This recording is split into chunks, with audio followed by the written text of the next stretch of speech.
I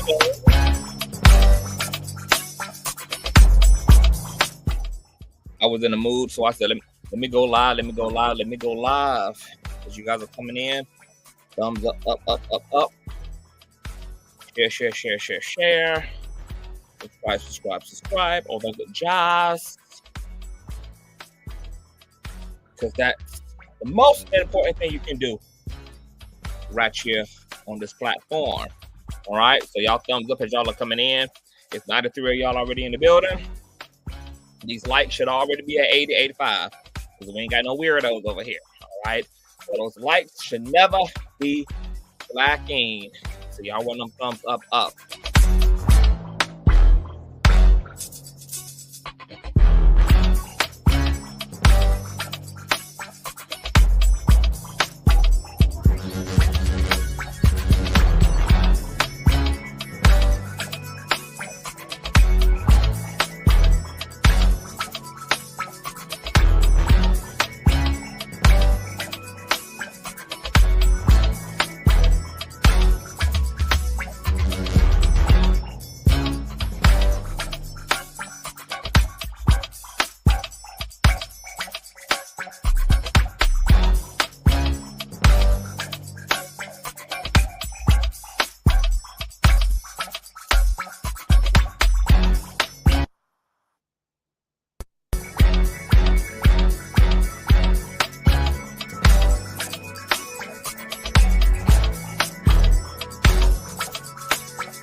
Where we got some crazy shit to get into, baby. This is the right hour to get into it, baby. It's October, baby. All this Diddy content is making for a good Halloween content, bitch, because sugar. This is a damn mess. A mess out here. Y'all run those likes up. You go ahead and check these likes, see where they at. Yeah. See where these likes at, y'all. Let me see. Oh, baby, oh man, we should be at 100 likes easy. We should be at 100 likes easy. Because if your fingers work enough for you to click the video, if your fingers are working for you to scroll, if your fingers are working well enough for you to comment, if your fingers are working well enough for you to click the video, your fingers definitely have mobility and functionality when it comes to thumbing up the video. For shizzle, you couldn't even get up in her without your fingers. Okay, so I'm gonna need y'all to run those likes up, baby, on period. Okay, it's almost 150 of y'all up in her. You all see as you thumbs up, the stream grows because notifications go out. YouTube lose their fair share of promoting the live stream and the content, because when y'all thumbs up, y'all are letting folk know that this is some good ass content up over her. And YouTube, you know, y'all need to go ahead and be recommending the channel out and the content out so we can continue to grow the kingdom. Okay, that's why the thumbs up button is so significant, honey, because it encourages growth and advertisement. And once again, it informs the rest of the Conscious crew that we are over her in color. Okay, so we should easily be at 100 likes, child. I got time though. I got time, child. Okay, we need 15 more likes to get to 100 likes, baby. Okay. I already told y'all, you know, when we are in the regular routine of thumbing up around here, you know, we can just expedite the intro and just really get into the things, honey. All I be looking is for those likes to be, you know, the equivalent, those likes to be working, honey, because I'm gonna do the rest of the work for y'all. Okay, I'm gonna get the content. I'm gonna bring the information. I'm gonna bring the commentary. I'm gonna bring the production. You know, I'm gonna do the rest of it. I just need y'all to just press the like. That's all I be needing y'all to do. Okay, I'm gonna do the rest of it. All right. So y'all, we need 10 more likes up in here. You guys see it, you guys thumbs up. YouTube is promoting, honey. She's letting the girls know to get information that the king and the kingdom, okay, is seizing the land, honey, purging the land, honey, colonizing the land, child. Okay, we need 10 more likes on this video, and then we can biggity wiggity bounce, okay? And thumbing up is something that not only those of you who are right here, right now, active with me can do, something that the Bush babies as well as the Replay gang, okay? And shout out to all of the folk who just go ahead and do it, honey, because they just on that type of time, okay? I love y'all who just go ahead, baby, and make it do what y'all do, honey. Y'all show y'all love and support with a share and or with a thumbs up. All right, let me check these likes one more time. Oh, yes. All right, we in there. I'm loving this for y'all. I'm loving this for y'all, okay? What's going on YouTube? It is Consciouztv. We are back here for another riveting episode. Shout out to you guys. You guys already know what to continue to do as you roll in. Any of my moderators who are in the building, please continue to inform folk and inspire and encourage and bully their asses into beating the hell out of that thumbs up button, baby. Okay, I don't care how aggressive y'all got to get, baby. Do what y'all got to do to get these thumbs up. And y'all, please respect my moderators. They are gorgeous and intelligent and patient and mature folk, honey. So, you know, we don't never be having no problems up over her, honey, okay? Because we know how to regulate. And, you know, we are a whole real community and family up over here. Also, shout out to all the new subbies, honey. We're on our way to 51K, 55K, 100K, 1 million. Y'all know how to do. All right. And also, please make sure that you guys share the stream out to whatever it is you have digital community, whether that be your YouTube community wall, your MySpace, your Facebook, the dark side of Twitter, Tumblr, or your personal OF. Okay. I don't really give a damn where you lay the link, honey. Click and share the link out on the Ops platform, bitch. I don't give a damn. Just let them whores know that we're loud, we're live, and we're certainly in color. With no further ado, let's go ahead and push on through.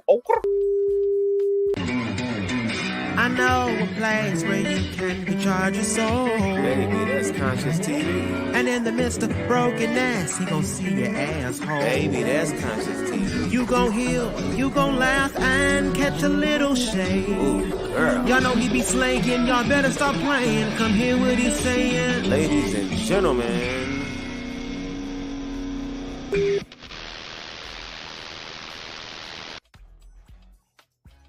All right, what's going on, Conscious Crew? Let me go ahead and speak to everybody up in here. What's going on, Easy Breezy? Hey, Stallioness. What's going on, Ashley? Hey, Tanika. Hey, Tam Tam. Hey, JH. What's going on, High Mental Abilities? Thank you so much. Yes, y'all catch that last live. We talked about some real good stuff. It was very informative, very necessary, very entertaining, but, you know, one of those really substantive live streams. And, you know, we got to really also be able to support real conversations with the same amount of zeal and passion that we have for the messy ass shit too. Okay, what's going on? Okay, girl, what's going on? Danielle, what's going on? Ray, what's going on? Max got facts who say play with this live button the way that y'all be playing with them coochie and them boochies, baby. Period. What's going on? Hold on. Trevor. What's going on? It's good morning. Is it good morning? Is it good night? Which one is it? Trevor. Hey, boo, long time no see. Hope all is well with you. What's going on, Aaron? Hey, Miss Dawkins. Hey, Katie. What's going on, Charity the Gift? What's going on, Sagittarius Goddess? What's going on, Renaissance Woman? Hey, Roxy. What's going on, Madame? Hey, Miss Jacka Trays. Hey, Coach Leslie. Hey, love. What's going on, Robin? Hey, Janie. What's going on, Ree? Hey, Michelle Smiling. What's going on, Lorraine? What's going on, Lorraine? Hey, St. Marquise. What's going on, Courtney? Hey, Samantha. What's going on, Jonay? What's going on, Key Love? What it do? Hey, G Nicole. Hey, E Brown. Hey, y'all. All right, so it's 200 y'all in the building. These likes should, okay?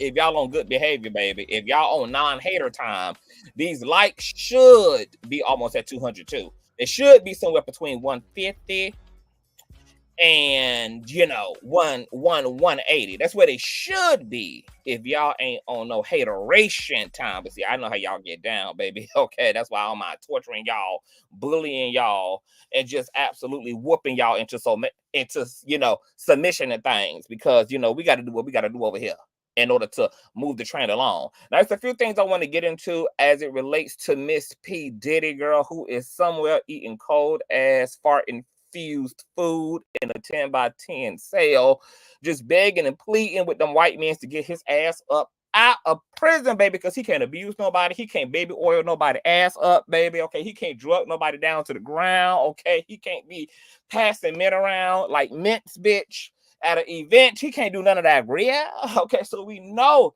Diddy is hurting. But before we get to him, we got to get to a movie that I've been hearing a lot about, especially as this Diddy situation been happening, you know, and it has been the movie Blink Twice. Okay, you guys probably have heard about Blink Twice. I'm not really a movie person these days. You know, I'm not really a movie person these days, but the spirit of cinema just dawned upon me. And I said, you know, let me check this movie out because I'm tired of hearing everybody hoot and holler about it. Now, initially, people were saying that this movie was actually inspired or based upon loosely the events of Epstein. However, that is not true. When I looked up, rather, this movie was inspired by the Epstein journals. It actually says no. The movie Blink Twice is not based off of Jeffrey Epstein, though some have compared the character played by Channing Tatum with his fine ass to Epstein. Okay, Zoe Crevice, the film's director, has stated that the character and the story are a metaphor and are not based on Epstein.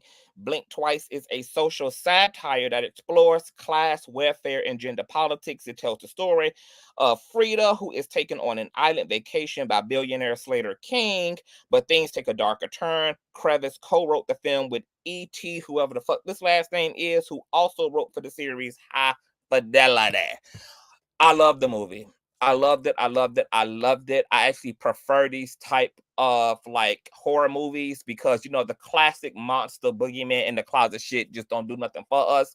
Especially since our reality is a lot scarier these days than these goddamn monsters and freak ass creatures and cryptoid entities and shit that you know used to haunt us back in the day. Okay, now baby, your politics are the damn horror movie, girl. Your bank account is the goddamn horror movie, girl. Your relationship is the damn horror movie, baby. Now these damn celebrities, bitch, and these wealthy folk who is worshiping all these goddamn gargoyles and sleeping upside down and taking naps in coffins and shit, bitch.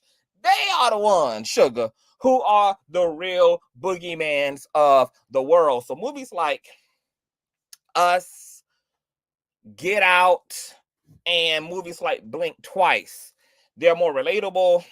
And because they're more relatable, that's what makes them a bit more eerie and a bit more spooky. Now, when I first saw this movie, it definitely was not giving me Epstein, aside from the whole island thing. But the reality is, Diddy has an island as well. This was giving me way more Diddy than it was giving me Epstein. Okay, the way that the main character, the main antagonist of the film, really kind of outsourced his victims. The fact that he was just plucking these people right out of event space. Some of the victims were well-known people. Some of the co-conspirators were members of his actual inner circle. And, you know, some of these victims were, as I said, everyday folk. That literally reminds me of everything going on with Diddy right now. The billionaire, the island. We know that Diddy has an island, him and Young Miami, a.k.a. Miss Pink Cocaine herself, has spoken about, you know, retreating to this island, which is considered to be off the literal grid, girl. They don't even get no damn cell phone coverage where they at, girl. Okay, it's given very, very Blink Twice as vibes. Okay, also the fact that this man had put drugs in every damn thing, everything from the face mask, everything from the lip gloss, everything from the perfume the women were wearing, everything from the steak and the potatoes and the damn chickens and shit they were eating, girl. Everything was drugged up to keep these people in this horny ass free spirited days, honey. These folk were horny and they were dizzy and they were damn sure dazzled, child. Okay, these people didn't know whether it was Friday or if it was the month of December, girl. Okay, it was just a hot, scary mess. All right. So I'm gonna say Blink Twice is definitely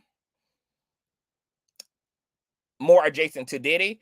And even though this movie was not based upon the Epstein nor the Diddy events, it's interesting because I always tell you guys that the prophetic is always and is the same as the creative mind. So oftentimes you're going to see these type of synchronicities in art, in pictures, in songs, in videos.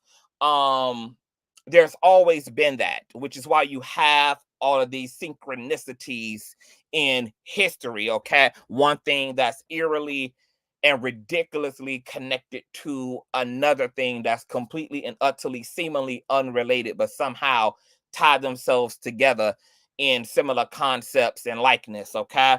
So not surprised that this movie still nonetheless came out at a time like this and had a concept like this, which is very reminiscent, and now we know is an actual reality. Okay, that's what makes the movie so fucking bizarre, girl, because these are now real life events. You guys thumbs up, and shout out to the 300 in the building. All right, so if you haven't seen Blink Twice, check it out. Good movie, good acting. I loved it. We'll probably watch it again. Actually, me and Reckless Logic watched it last night, but I think that horny ass hoe fell asleep on it. Now, speaking of horny ass hoes, we got to get into French Montana and Miss Diddy, girl, because French Montana and Diddy are very fascinating. And let's relive some very interesting things as it relates to French Montana and Diddy, because I got a theory, okay? First, let's relive this resurfaced clip of Diddy and French Montana visiting Miss Ellen DeGeneres. Okay, matter of fact, hold on. I forgot to pull this thing up real quick about Miss Ellen. Hold on. Y'all thumbs up the video, child. What is this? Hold on, let me see. Oh, boom. All right, got it. Let me share my screen. Of course, this is covered by fair use. Hey, y'all, what's going on, y'all? Okay. Now, they saying that Diddy had them greased up French Montana booty chicks, girl, that Diddy done French kissed French Montana cheeks, girl, that, he knows exactly what it's like to have the GHB up his anus, bitch. So let's give it, if it's given, first lady vibes with Miss Montana.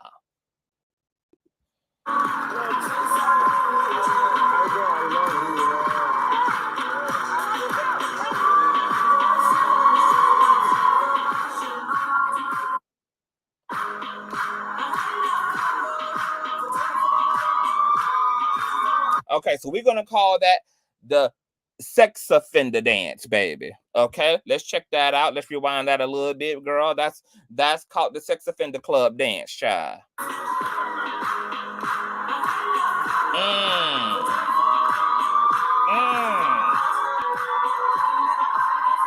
Okay, see, that's called the rape two-step, baby. Okay, that's how y'all identify these hoes. These hoes be having hand signals. They be having frown lines. They be having eye signals. They be having little dances and little twerks and shit, bitch. They be sitting and looking at certain angles, girl. Okay, the whistle blow to all they tribe members, baby. So are we getting a PDF file two-step here? What is it giving?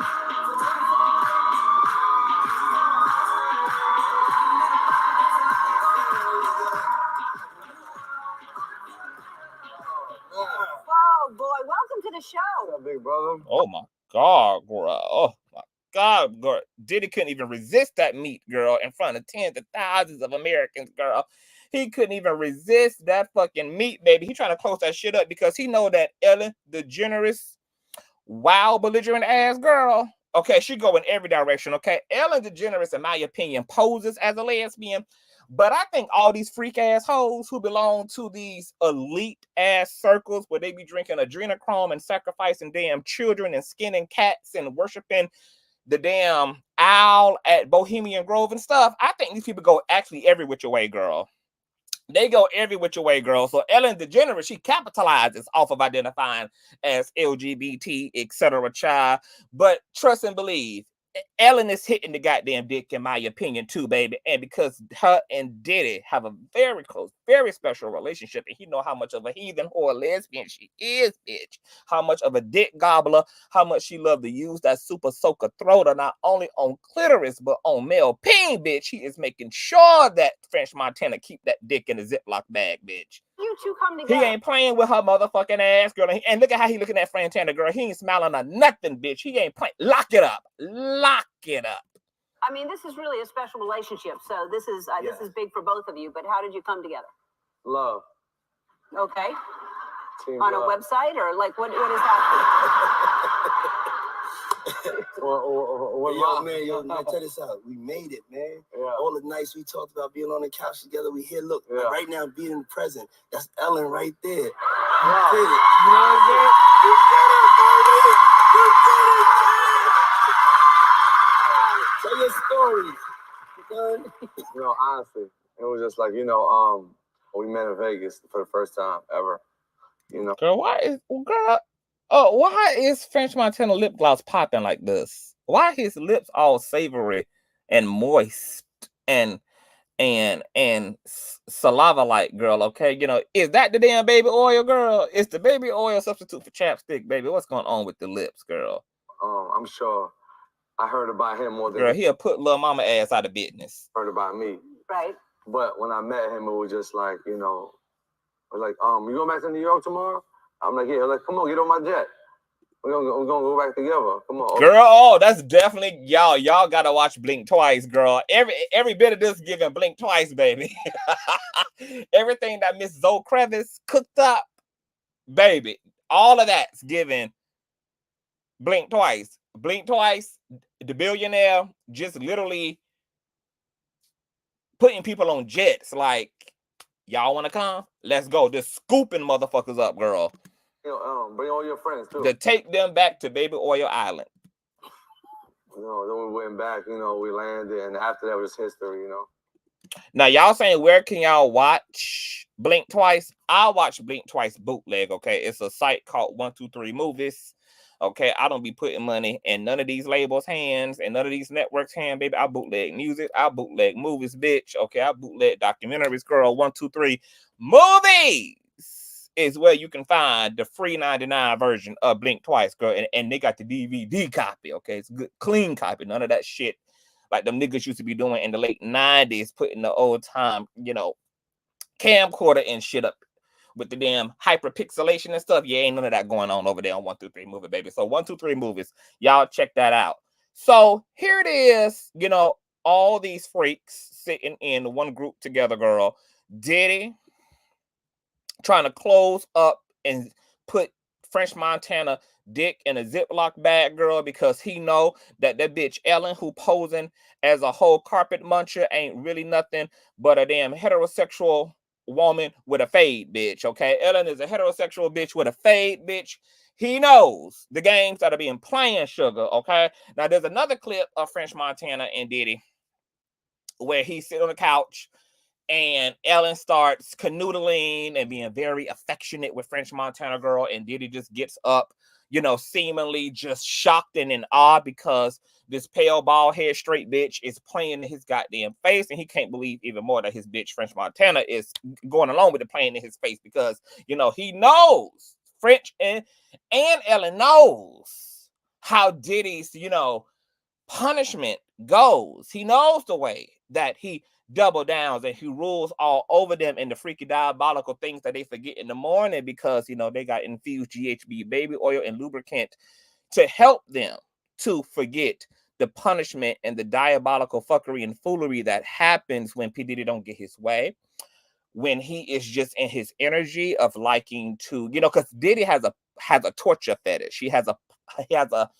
a power fetish. Okay, this is what all rapists and child abusers have. They have a power fetish. Okay, they don't like you to be complicit. They don't like you to comply. They unfortunately get off on stripping you of your autonomy, of your liberty. They get off on the literal infliction of pain. That's why normal freaky hoes who would be willing to be tied up and hung upside down and thrown through fire and shit, okay, that wouldn't get them off, okay, because they know it's not real abuse. They know that it's not real pain if you willfully signed up for the shit, okay? You are enjoying the fuckery of it all just like them. That takes all the fun out of it for them, okay? They get off on real fucking affliction. Now, There's another video that is resurfacing of a shirtless French Montana, because now that they're not in the straight bitch Ellen DeGeneres face, okay, it's okay for French to be naked. It's okay for him to let the dick out, baby. It's okay for him to let the man titties and everything just sit out there on the breakfast table, okay? Diddy is singing happy birthday. And this is where things get really interesting for me. Check out this clip of Diddy singing French Montana happy birthday in, I think, his Miami home, okay? Singing a happy birthday to a shirtless French Montana. You, happy birthday, dear friend. Happy birthday to you. Thank you. This is a special birthday for both of us. Yeah. Happy birthday to you. Happy birthday, dear friend. Happy birthday to you. Thank you. This is a special birthday for both of us. Yeah. Now, Diddy also is shirtless, okay? He just has a towel draped around him like a woman's scarf. And people have been asking, why are these two men half naked and shirtless up in Diddy house? Especially, you know, now that we know what type of time Diddy is on with men as well. Now that we know how the men in the industry are giving it up according to Suge Knight, and we're going to revisit that too. What's going on here? You know what's very telling about this particular clip? And shout out to Storm, because I was watching Storm earlier, and he had, you know, pulled out these clips as well. You know, he couldn't get past why in the hell was Diddy also, you know, saying that this is a, you know, this is a special birthday for both him and French. That, you know, this is a very special day for them both. You know why? It was a special day for them both. Y'all, thumbs up, thumbs up, thumbs up. It's 412. We should have easily 300 likes, y'all. Let's get 300 likes on this video. Y'all in the building. Y'all enjoying the commentary. I need y'all to hit the like button for free $99 and subscribe if you're new here. The reason why Diddy just said, I want y'all to hear it one more time. One more time. This is a special birthday for both of us. Yeah. This is a special birthday for the both of us. It's because French Montana is the birthday boy, and Diddy is gonna get some birthday cake. If you know what the hell I mean, baby. Let me say it one more time for you in slow motion. French Montana is the birthday boy, and Diddy is gonna get him some birthday cake. Holla, bitch, if you have heard me. That's why it's gonna be a very special, a very delicious day for them both, baby. Okay, how the hell does it become a special day for Diddy as well? And you out here, you know, celebrating this man's birthday, baby, because Diddy about to get him some French birthday cake right after the live stream. Live streams. What's going on, Joey? What's going on? Okay? And look, y'all heard it. This is a special birthday for both of us. Yeah. Oh, girl, and look at that, and look at that long, grueling, dry ass, non-colorful, no life in it ass, yeah, that French gives out, girl. French is all smiles, baby. He all teeth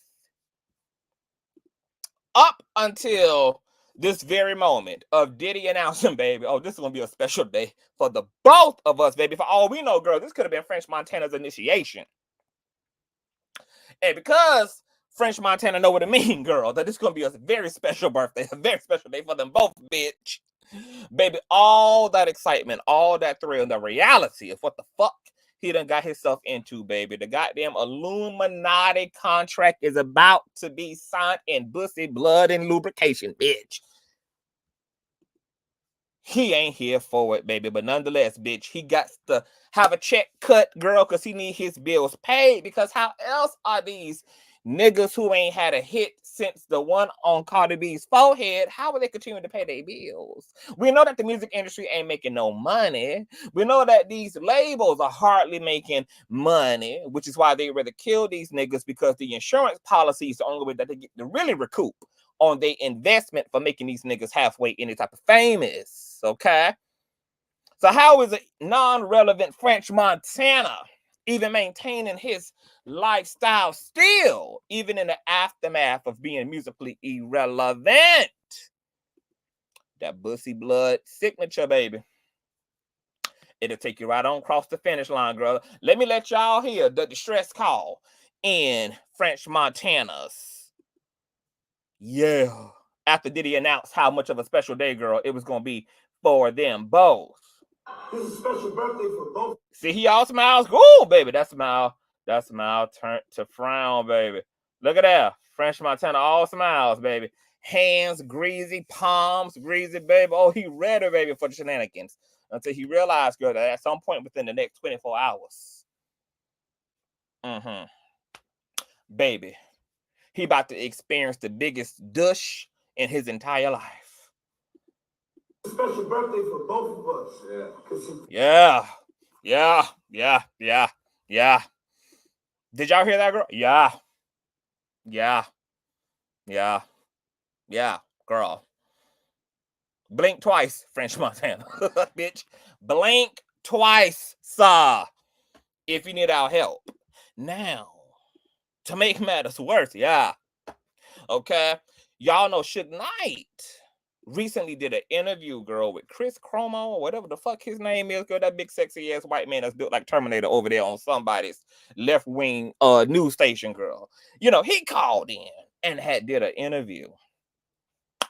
And he spoke about a particular test that all of the male talent in the industry is subjected to if they want to rise in ranks, if they want to keep the checks coming in, whether they're relevant or not, whether they can, muster up another hit record or not, if they want to sustain relevancy, if they want to sustain being relevant to the culture, if they want the piggy bank to continue to prosper and overflow, that these particular very ambitious male talents are subjected to what Suge Knight called a boiled egg test. Oh, yes. Something that French Montana may or may not know a lot about. It depending on if he, collected 200 pass go or didn't, okay? From dick to egg, egg to dick, you probably get to choose. Suge Knight said that what would happen is higher execs would determine if a man could pass go and collect 200 if he had put enough work in by being a sexual deviant to the men who were more powerful than he was. And that would be determined, that worthiness would be determined by if a man could have a boiled egg put in his anal cavity without being broken. If the egg could be inserted into his pussy and then safely removed from his pussy without the eggshell having as much as a wrinkle on it, then that man could ascend.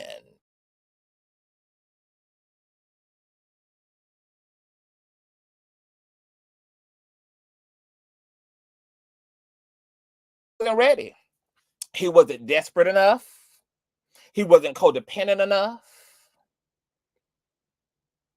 He wasn't vulnerable and submissive enough, because there's a lot of other data that you can extract from a man who has been willing to give it up in the back seat, like Terry Crews, the actor, talked about, when higher ups would, proposition him to take it in doggy style in the back of the limousine, or like the other opportunity or incident, I should say, that Terry Crews talked about when he was at an event with his wife right on his shoulder, and a high-powered exec came over to him and grabbed him right in the dick. Just grabbed him, squeezed him right up in his dick meat, baby. Okay? Right in front of that man's wife. Because that's how entitled, that's how powerful, and that's how untouchable these rich and wealthy sexual heathens. What's going on, Satan LaShawn? These sexual heathens were. They were untouchable, baby. They ain't give a fuck about your bitch. They ain't give a fuck about your children. They ain't give a fuck about your wife. They disrespected that man right in front of his wife, and Terry didn't do anything. He didn't do anything in either instance. Because to have an aggressive reaction, to have an adverse reaction to people in control of your career could result in you having no career. So you had to take the advances. You had to take the abuse. That was the only way you was going to shake and move. And this are all the things that the Me Too movement is founded upon, which is the infamous casting couch, where you literally cannot pass go without collecting 200 dicks in your mouth or in your ass. You just couldn't do it. Every ascension in the industry, whether you're going in as a model, rapper, writer, producer, whether you're going in as a talent, sometimes whether you're playing the behind the scenes, baby, you're going to endure abuse every step of the way. Everybody from the cameraman, from the entourage, to the CEOs and presidents of the company.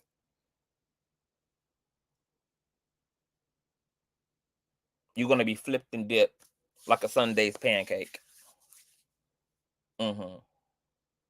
So if a man passed the boiled egg test, what that meant is that he had popped enough pussy to show how desperate he is to belong in this space, to have access to the space, and to continue to monetize off this space. This also ensured that this man could be trusted, because he had put himself in enough shameful predicaments to where he no longer even has such a self-esteem. He doesn't even have, the level of self-love and dignity that would lead a person to just throwing in the towel, baby. I'm done, bitch. I'm gone. Bye, baby. Y'all can have it, girl.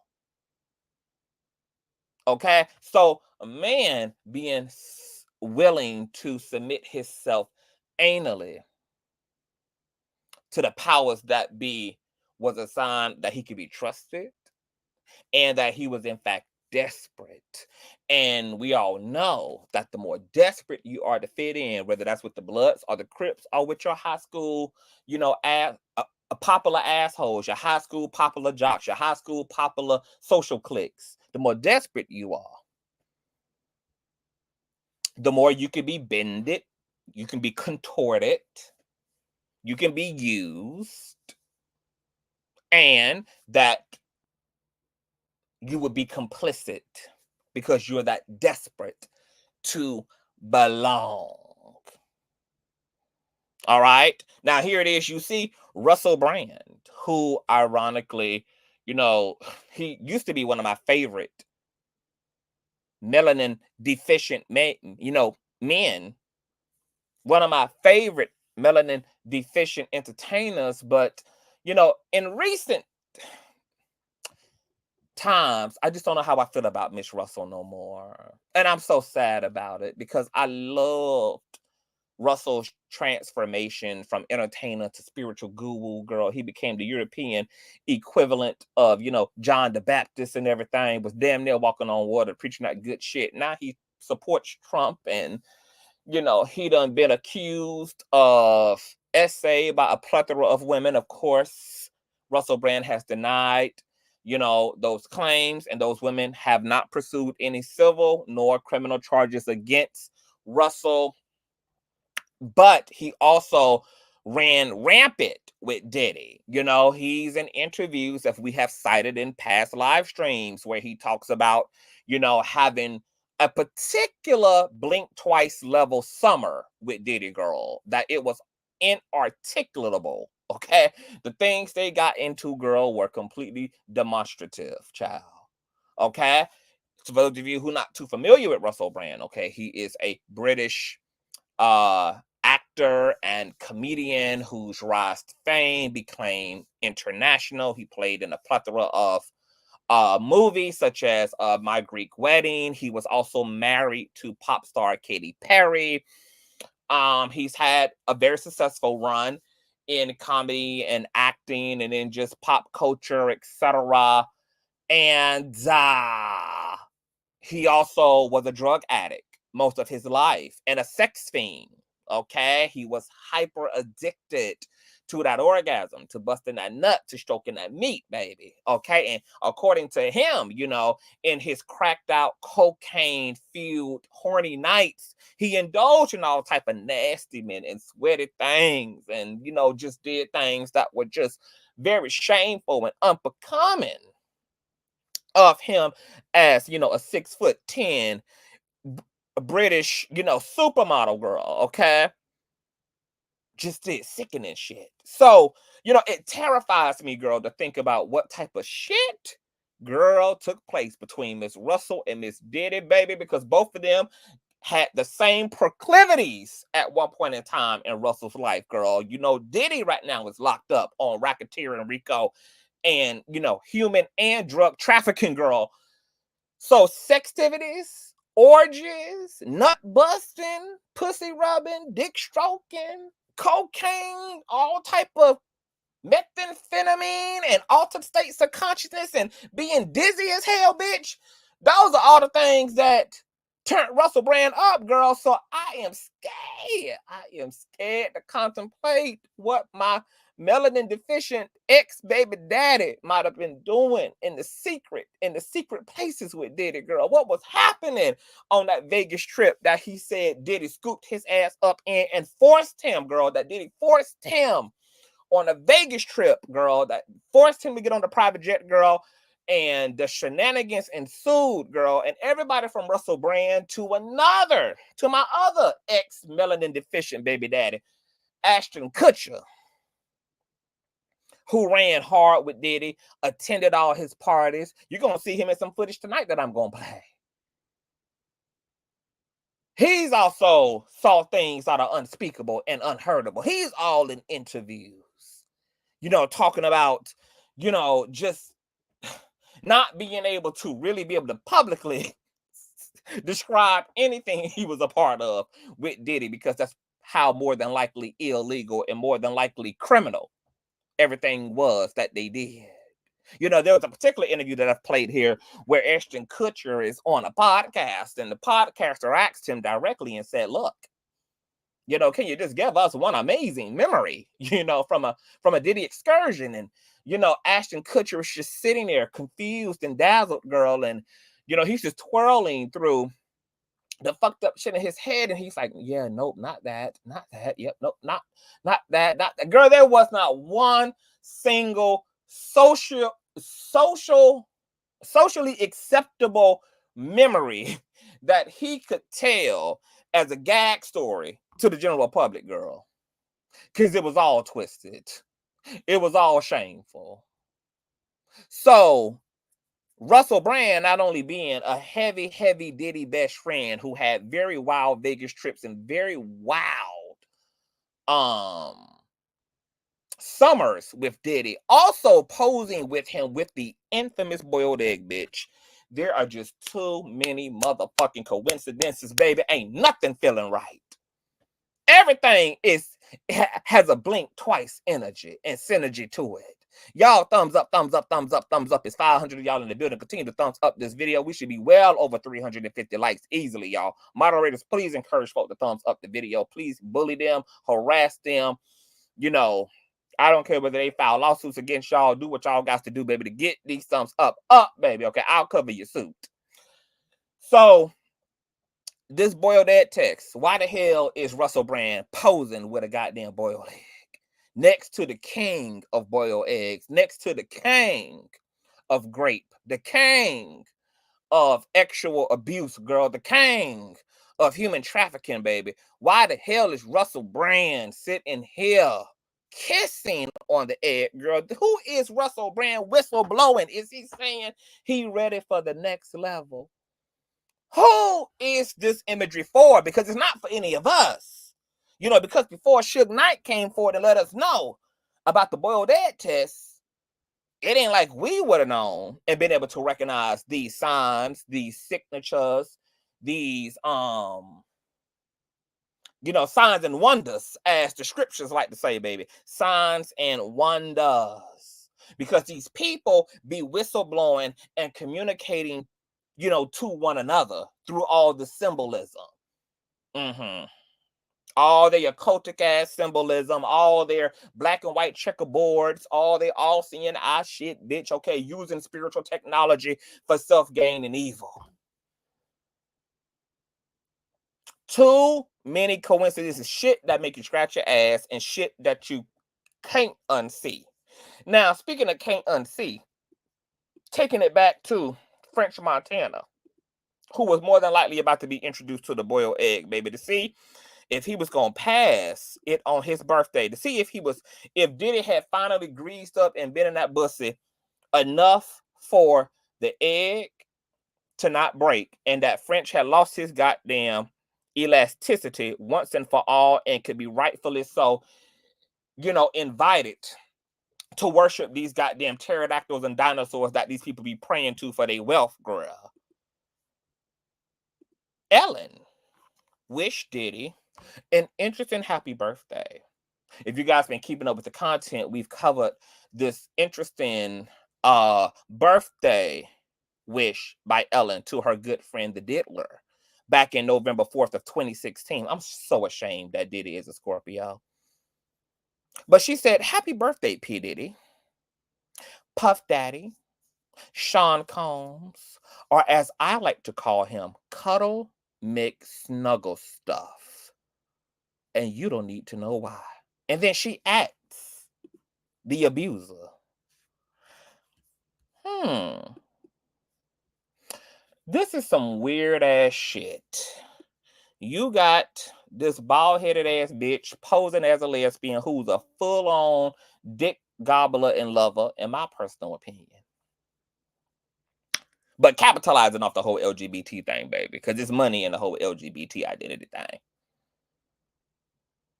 And here she gets really cuddly with French Montana as well on the show, right in front of Diddy. You know, all of them were very touchy-feely with French Montana. You know, there's this big-ass hug from her. There's this big-ass hug from Diddy. And French, he even gives him a peck on the cheek, baby, okay? You know, he damn near would have put his hand right on that man's ass as if there wasn't a goddamn live audience there, girl. And then look at Ellen, the handler, girl. She's so proud. She's so proud, baby, because this is fresh meat, bitch. Okay? French Montana been surviving the boiled egg tests up to this point, girl. She couldn't make mama more proud. Okay? Then here is Diddy, you know, helping French to, you know, zip lock that dick up because he know how heterosexual and hot and horny this bald-headed ass white bitch is. All right, it's giving all that, child. Okay, very touchy-feely, baby, okay? Ellen can't keep her hands either to herself, girl. She got to find a reason, okay? They done went from hugging and kissing and, you know, hand on the shoulder, hand all in the goddamn genital area and under the belly button, baby. Ellen just, oh, gosh, she just want to squeeze them and touch them so bad, baby. There's all type of just shit going on. Now, all these people over 40. And here it is, she wishes this grown-ass 50-something plus year old ass ninja a happy birthday and use all of his pseudonyms, but it's the cuddle mix snuggle stuff for me. And then she lets us know that she is whistleblowing and that this is an inside conversation. This is inside tea. Because she lets us know, don't ask me no question, bitch. I know y'all don't know what we talking about.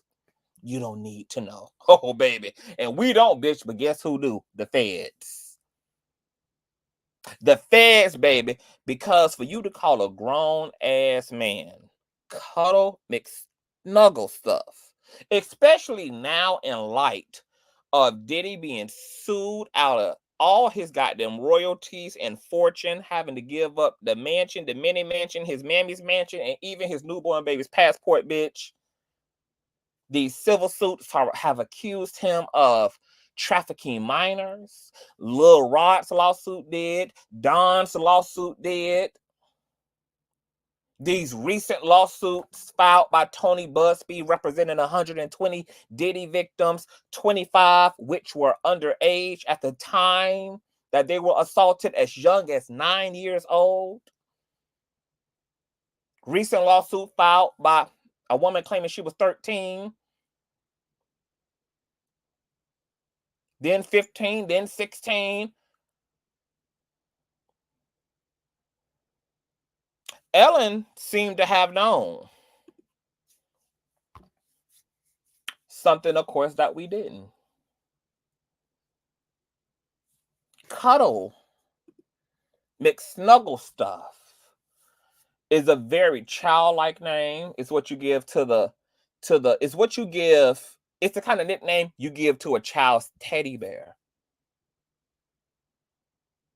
We know children like to sleep with their stuffed animals. It's comforting for them. In a twisted, diabolical human trafficking, child trafficking world, in the context of the entertainment and there being a big PDF ring happening in the backdrop of entertainment, could this blow-dried ass bitch have been referring to Diddy as McSnuggle stuff because he likes to cuddle up and abuse children and underage persons, and in their own little twisted inside club fashion, all these little nicknames are once again code language for this industry PDF ring that's taking place. Because remember, Tony Busby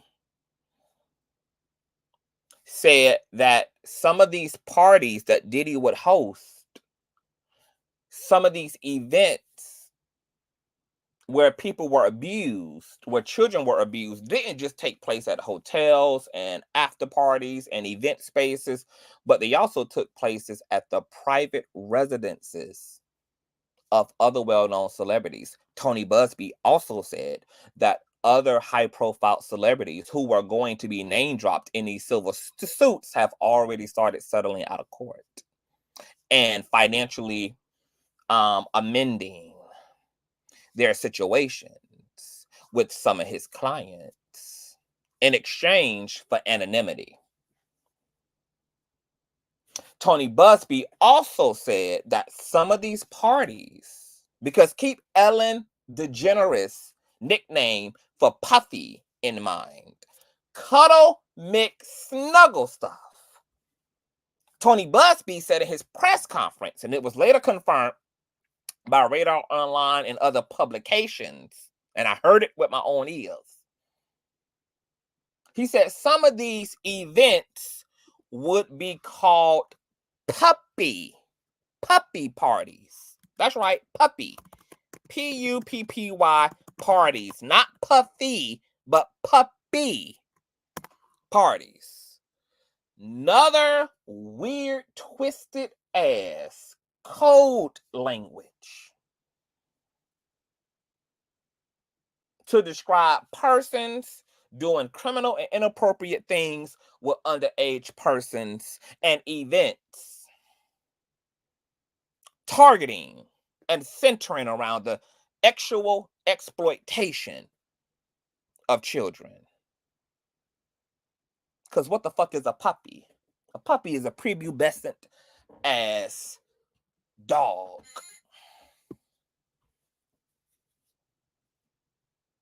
A child.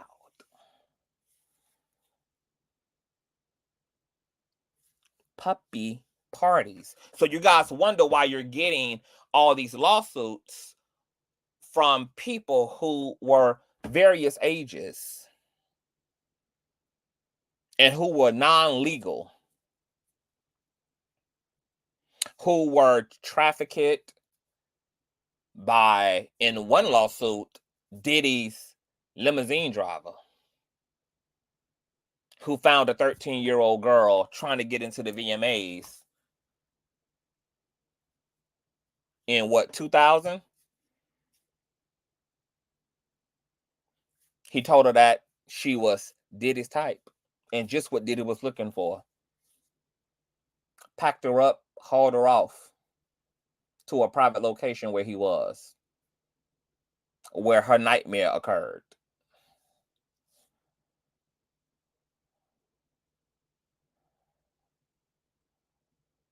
Oh yeah, baby. Robin, he's so denounced, baby, that they got his ass exactly where the hell he should be. On the altar of the federal government. Right behind goddamn boss, baby. Denounced and rebuked.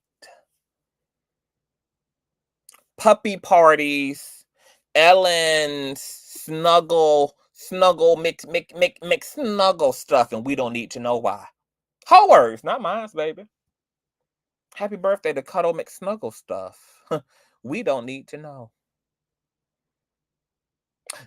That definitely has not aged well, especially since Ellen DeGeneres herself came under various accusations and lawsuits about practically being the pale version of Diddy.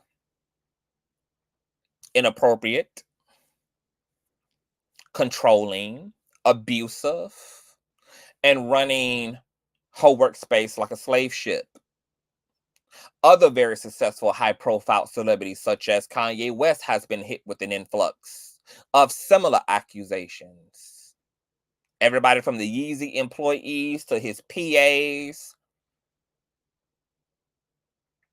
all accuse him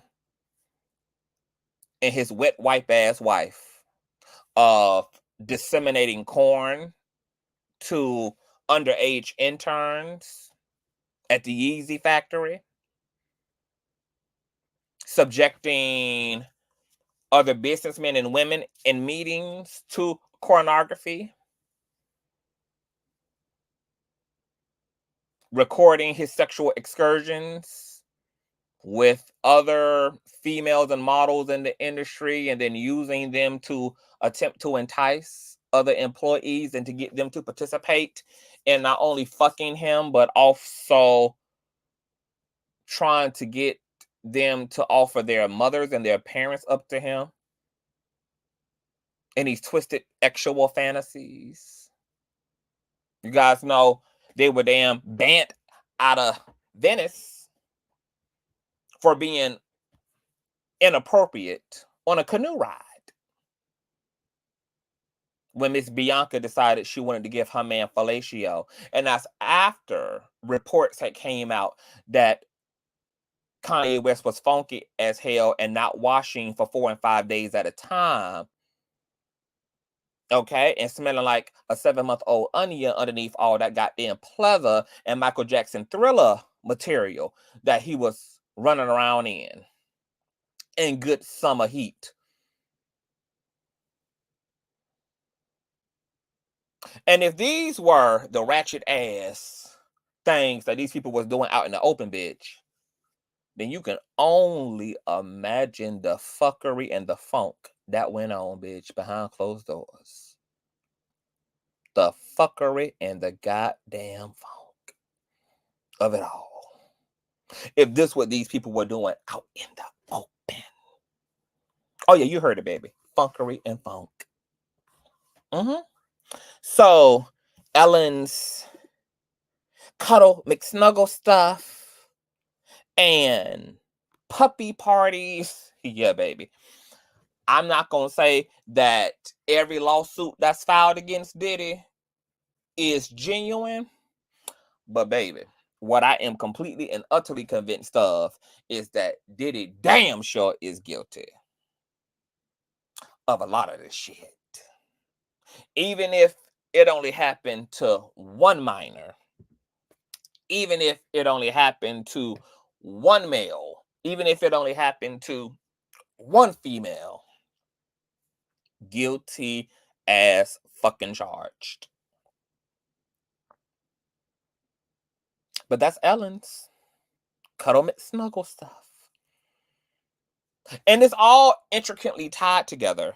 Remember that Ciroc party that because you know energy attracts energy, like attracts like in the universe. Remember that Ciroc party that we revisited? Let me see. Diddy Ciroc party, Kevin Hart. The one that Kevin Hart and Usher attended. Yeah. Let me see here. No, that's not what I'm looking for. Let me see if I can find that, because remember, there were a lot of abusers all in one space. Okay, let's look at this. There was a lot of abusers in one space, child. Let me see if this got the footage I need. Okay, let me see here. Oh, yeah, this is it. Okay, all right. Shout out to Deuce Wah Live. Deuce Wah Live on YouTube. Okay, this is where that footage is going to be from. And this particular event is actually in Don Richards' lawsuit as well. Okay, I'm not sure what year this is, but it's when he was working with Ciroc and getting paid six figures to promote Ciroc and to throw these parties, and was only giving Don bald-headed ass like $5,000. Her and Kalina Harper. But this particular event is actually in Don's lawsuit, because Don said after the cameras wrapped, after they stopped live streaming the event, that's when bitches were running to lock doors, and Dawn, you know, felt like she was in an R. Kelly mansion, and all type of funk and fuckery was taking place in this event space, girl. Okay, in this event space, and we know that there's truth to that, because in this footage, this is the infamous footage where Kevin Hart, you know, is on a tour with Diddy throughout the house, and right in the middle of the bed is a big ass SCX toy. And Diddy was trying to keep the cameraman from zoning in to the middle of the bed, and was trying to keep Kevin Hart ass away from the bed. He sat down on the bed and tried to redirect Kevin's attention. Kevin had already clocked the SCX toy that was just sitting there, the big 10-inch sex toy that was sitting right there in the middle of the goddamn bed, baby. Okay, and got very awkwardly awkward. Okay, started sweating, bitch. Okay, things got worse as Usher pulled up, girl. It just became a shitty mess. But this particular event, girl, which ironically is in Don's lawsuit, was a event where a lot of weirdos were all galvanized together, and this just brings more credence and legitimacy to the fact that there is definitely a racketeering and a RICO going on as well in energy, because once again, like attracts like in the universe. So here it is, Kevin Hart is hosting. For one, that's the first piece of fuckery. Kevin Hart, someone who has committed multiple infidelities on his wife, can't be faithful, caught up in multiple scandals, sexual scandals, okay? Because all these sexually deviant people, baby, they all lumped up together in one igloo, baby, because a wolf knows another wolf, girl. It's like these people have pheromones, and they can just sniff each other out. And that merges these camaraderies and brotherhoods and sisterhoods, okay? So you got Miss Kevin, who's been caught up in multiple sexual scandals and infidelity because he don't know how to keep his sexual appetite unto himself. All right. Dawn and Harper are here. They here. You want to see them. Okay. That's Kalina Harper. Okay. P. Diddy's mammy. Okay. She is the mammy of Dirty Money. She gonna protect Diddy at all costs. All right. Oh, girl, there's the liquor child. Ain't no telling what type of GHB and crack and shit is infused in that. But things get even more interesting because Diddy's kids, stepchildren, biological children are there. And then we see, interestingly enough, Fabulous, the rapper Fabulous, who is a known abuser. He punched his baby mama, Kimberly. You know, you remember Kimberly and Christy from Love and Hip Hop New York. Punched both her front teeth out, girl. Just fucked her all up. Fucked her shit all up, baby. Okay? Chronic cheater, abuser, power hungry. Just like Diddy, who is emotionally, mentally, physically abusive. Kevin Hart, who's mentally and emotionally abusive. And then it gets even more interesting because you see here,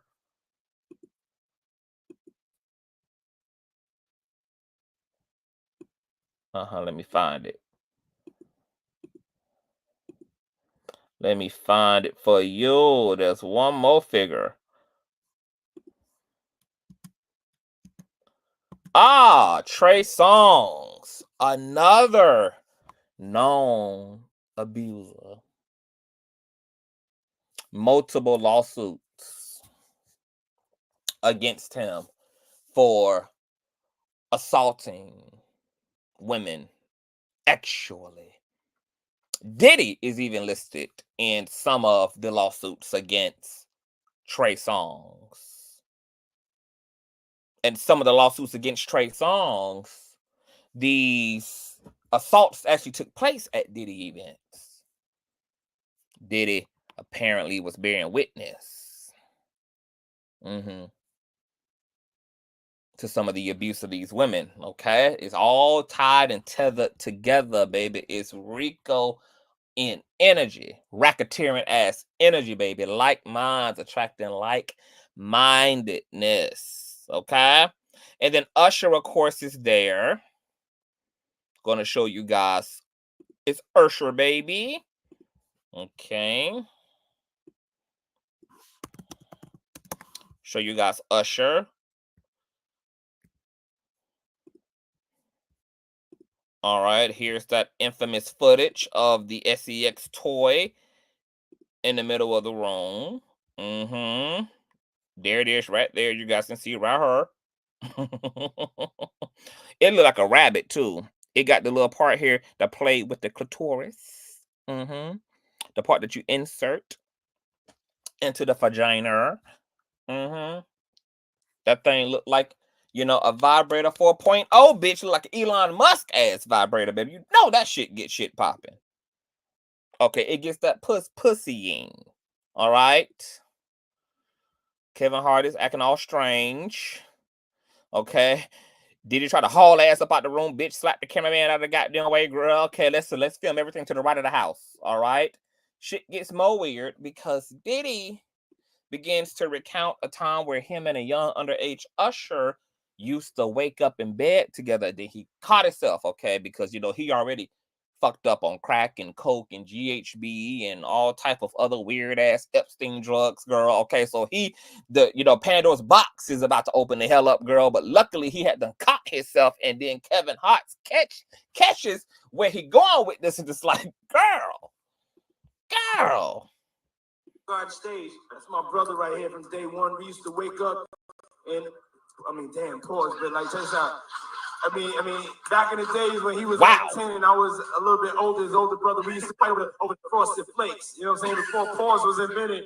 You know what I'm saying? Wow. Frosted Flakes. A bit older, his older brother, we used to when he was like 10 and I was a little bit older, his older brother, we used to fight over the Frosted Flakes. You know what I'm saying? Before pause was invented. You know what I'm saying? But it's my brother for real. We used to actually wrestle off of the Frosted Flakes because he used to always get up early. Now he's one of the richest songs in the world. And yo, what the fuck did Puff just say? Nobody's gonna acknowledge this with me. Puff just said we used to wrestle over the Frosted Flakes, and we're streaming live.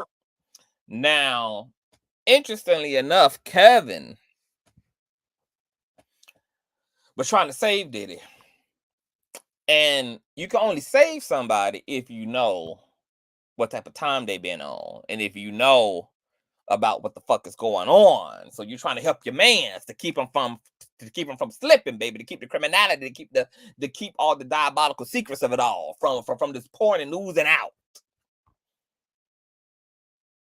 So he's calling the girl like, bitch, we are loud, we're live, and we're in color. Are you trying to get an indictment? Boom, bitch. 10 years later, indictment happens. So for those who were asking how long ago this was, party was like a decade ago, when dirty money was actually a thing. Okay, I mean, yeah, hell. Look at the damn name of the label, Bad Boys. The truth was always in plain sight. Look at the group name, Dirty Money. Everything has been in plain sight the whole time. Now, you guys know that also Kevin Hart, interestingly enough, closed down all of his vegan restaurants amid the Diddy indictment. And rumor has it that it's because Diddy apparently was using Kevin Hart's vegan restaurants, which wasn't hitting on shit, as a shell company for money laundering. And because this isn't so much as a civil suit against Diddy, but this is an entire federal indictment against his ass, Kevin Hart sobered up real quick, bitch. Shut down any and everything allegedly that was connected to Miss Dittler in order to keep his ass out of the hands of the fucking feds and from being vacuumed into this vortex of Diddiness, this Diddy nightmare. Now, speaking of Diddy nightmares, there's a OF model who came forward and talked about the way that industry ninjas would dog tag their victims, you know, when they were at these events, and how they would kind of piss on their territory and mark their victims. And she said they would do so by putting a sweater on the girls that they were going to extract and take back to the after party. Okay, now she does clarify that, you know, she never witnessed any nefarious things, you know, but there was definitely funk and fuckery happening. She was a willful participant, you know, but that this is that. So y'all thumbs up as I give you guys this read from Radar Online. An OF model who once partied with Sean Diddy Combs has exposed methods that rappers use to mark their SEX targets. Radar Online reveals model Cena Grace claimed that it's common for rappers to use secret signals to denote which women they plan to have SEX with at a star-studded private party. The OF model claimed to have slept with several A-list artists and once partied with the Bad Boy Records founder, and said the incident took place while she was backstage at a concert. She told the Daily Mail, quote, "When I was backstage at a show with about 10 other people, the famous rapper put his sweater around me to be like, this is the girl for the night." Grace alleged the rapper used his sweater to essentially mark his territory and signal to other men at the event that she was off limits, at least for now. The 30-year-old claimed that it was a popular tactic used by male artists in the industry, as she claimed another popular rap group consisting of 3 members used it on her at a separate party. I don't know why the Amigos or the Migos came to mind, because we ain't got too many popular male rap groups that consist of 3 persons in the industry, aside from the Migos. And we know that Offset can't keep his dick in his pants, baby, okay? His whole marriage has been dissolved as a result of his own slutatious nature. And yes, I said, baby, slutatious. His own slutatious nature. Because, see, there's a lot of rampant, uncontrollable, sexually perversive ass energy that is just prevalent, especially in the spaces that these so-called masculine presenting men occupy. The article goes on to say that she recalled, quote, their assistant brought me out a bottle of Ace of Spades, a champagne. That was the signal that I got. Okay, so from sweaters to particular types of bottles, Ace of Spades, get it? Once again, these secret circles, these secret groups, this weird sexually deviant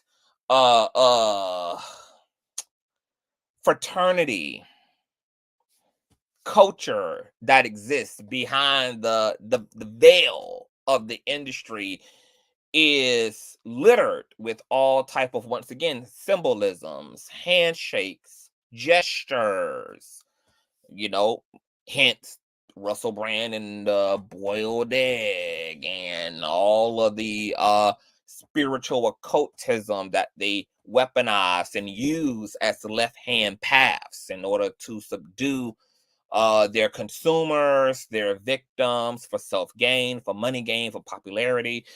Blood pacts and making pacts with spirits goes all the way back, pre-biblical days, okay? It's even noted in the New Testament how the fallen one, tried to get Jesus, Yeshua, to enter into a covenant with him in exchange for his loyalty and his integrity, that he would then grant Yeshua, rulership over man and dominion of man and all of his kingdoms, and took him up to a very high mountain and showed him, all of the realms of the world, and promised him rulership and authority over those things. These things go way back, way back, way back.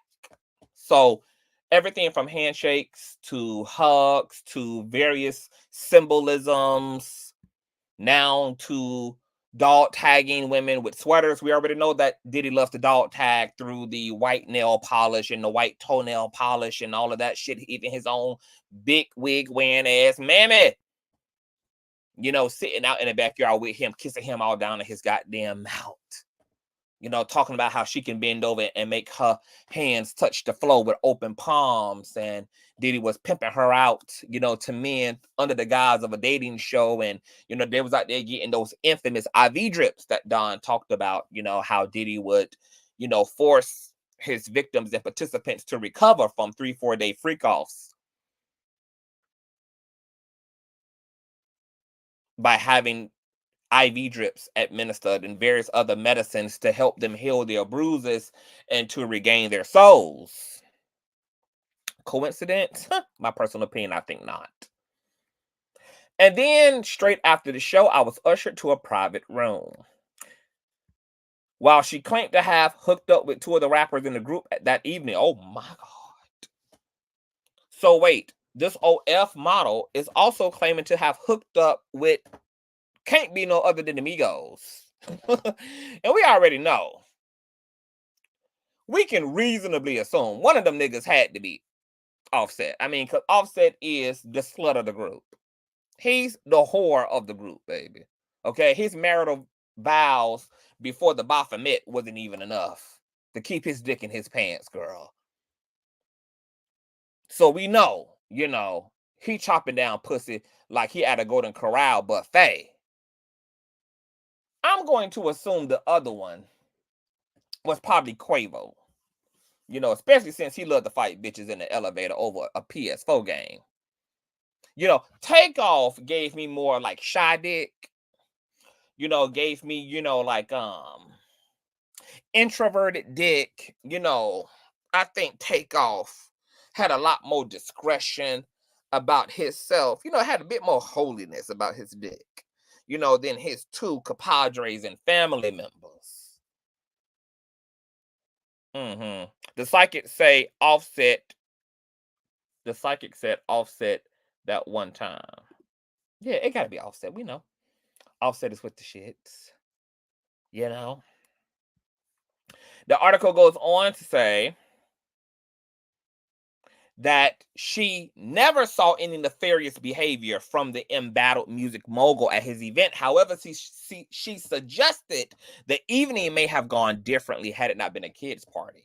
She shared that Diddy brought out his son's birthday cake, but while he was at the party, he wasn't very present and just lurked around. Quote, I feel like if I hadn't been there with the kids, things would have gone differently. He definitely would have tried to approach me.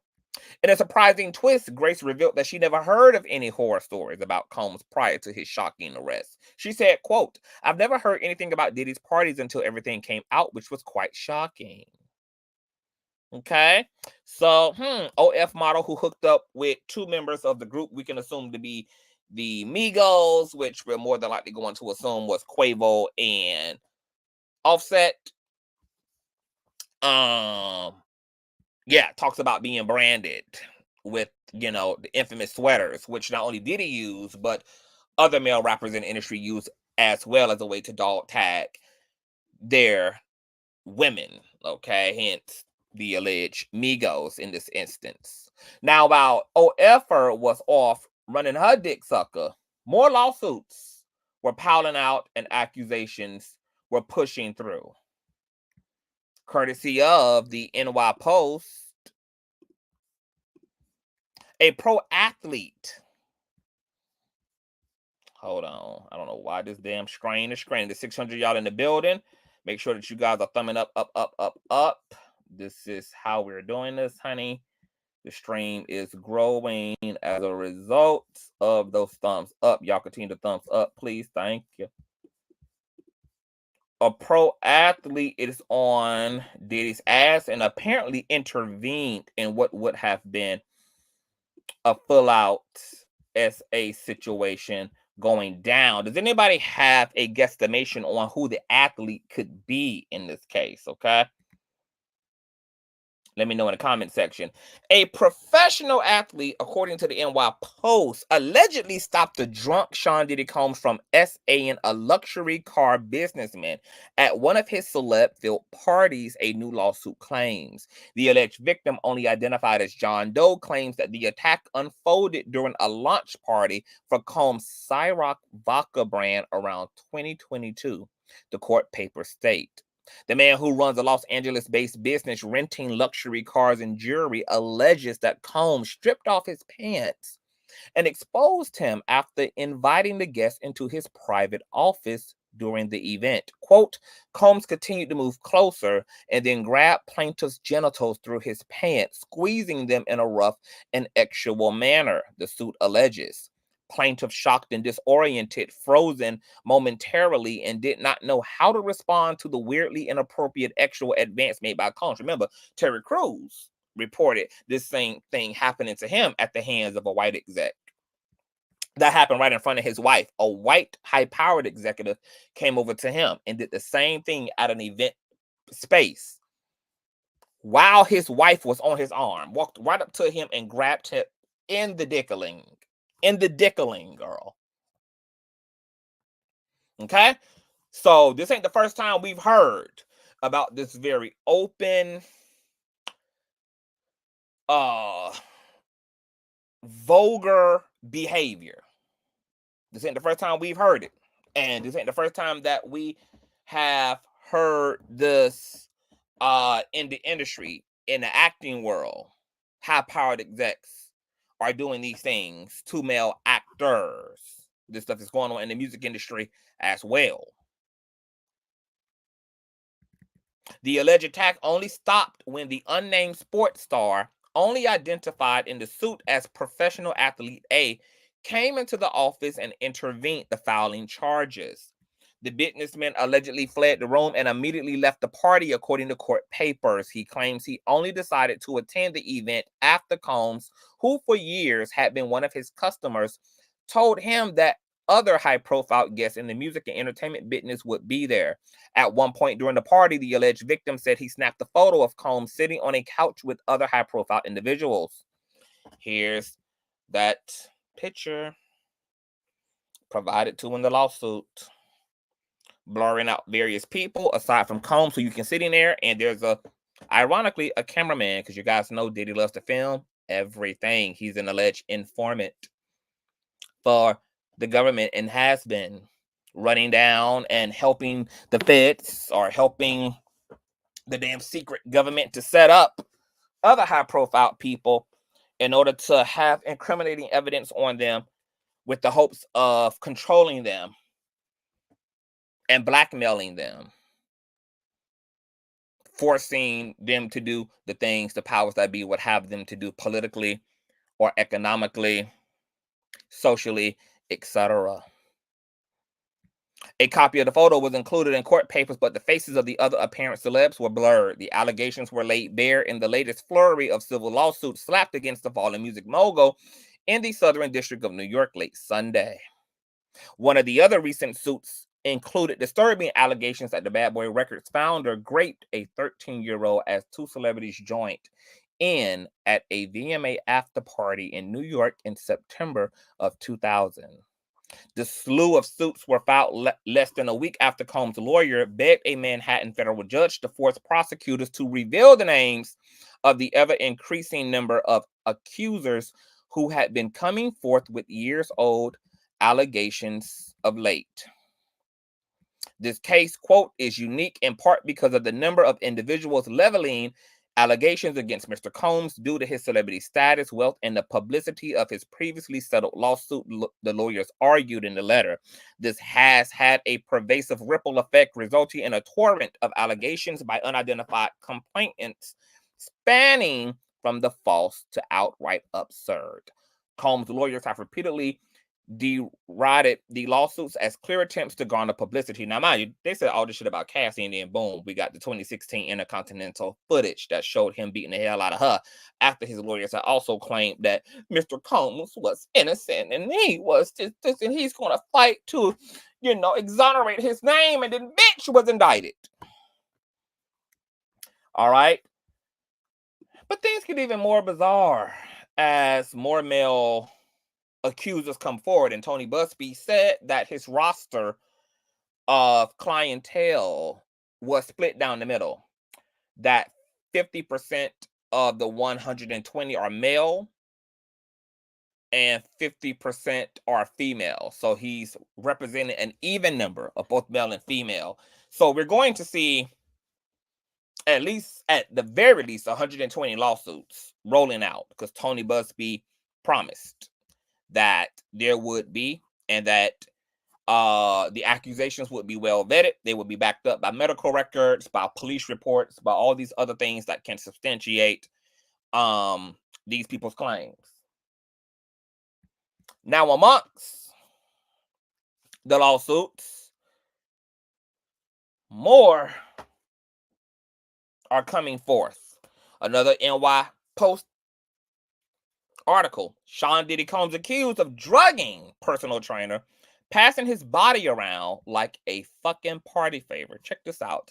A personal trainer has accused Sean Diddy Combs in a new lawsuit of spiking his drink, blink twice, and then passing his drug body around like a party favor, blink twice, at a celeb-filled award show after party at his LA mansion.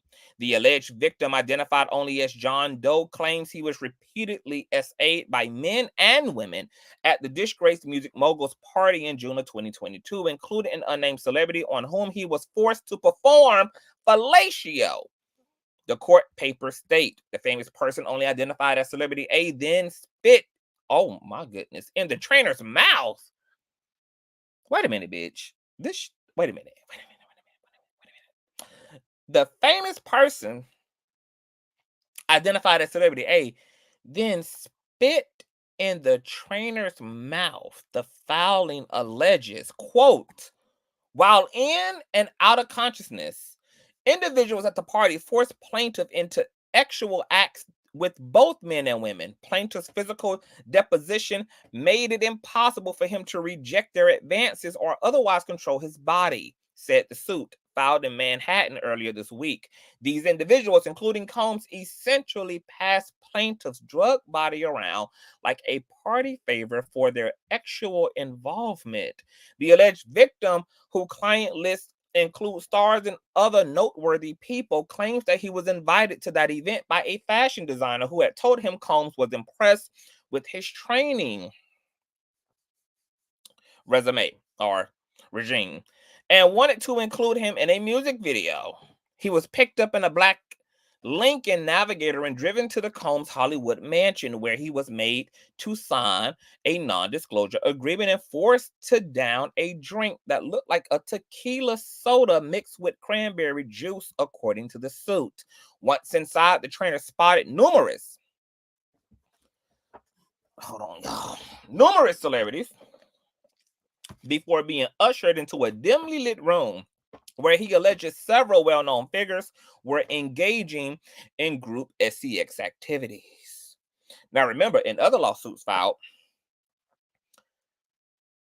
there are people who were alleging that these type of freaky shits was taking place at Diddy's labels, at his home, that there would be rooms where all type of freaky shit took place. And we just got finished watching footage of a Kevin Hart hosting a quote-unquote Ciroc party, and the rooms already being pre-prepped with XCX toys and all type of other freaky ass horny equipment. Okay, so I mean, these things are really not far-fetched, girl. We have literal circumstantial evidence to really support a lot of what, you know, these varying people over the years who have been selected by Diddy and members of his entourage. You know, we already have a lot of that circumstantial evidence, girl, already in plain sight.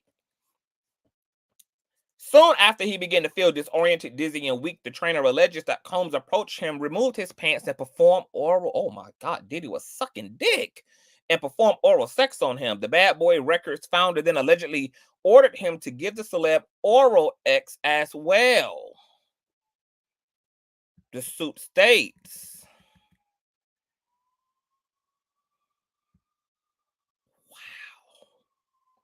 quote, due to the haze of the drug he had been clandestinely served,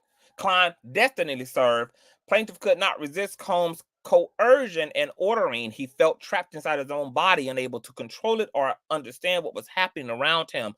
According to the papers, he claims that he blacked out at some point during the party and regained consciousness outside of his apartment without his shirt and phone, the suit alleges. The allegations were laid bare in a wave of civil lawsuits filed against Combs in the Southern District of New York earlier this week.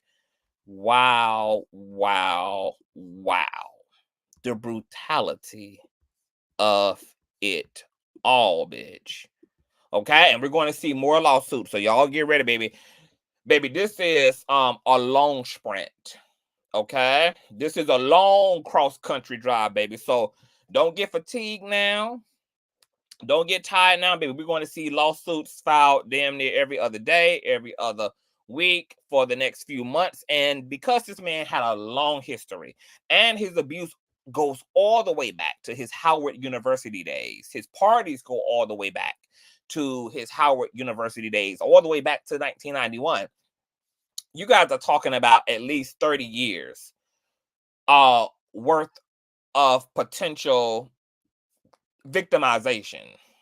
So the people who could have been affected by Diddy, you know, I mean, could be in the drones. I mean, we just really don't know how massive this is. And remember, prosecutors are all the way over in UK, baby, where alleged freak-offs took place, girl. They investigating international freak-offs, okay? Participants, witnesses, and victims. They already have footage provided to the feds by one of Diddy's male sex workers, who gave over a freak-off tape that includes the male sex worker, another woman, and Diddy indulging in all type of illegal drug usage, etc.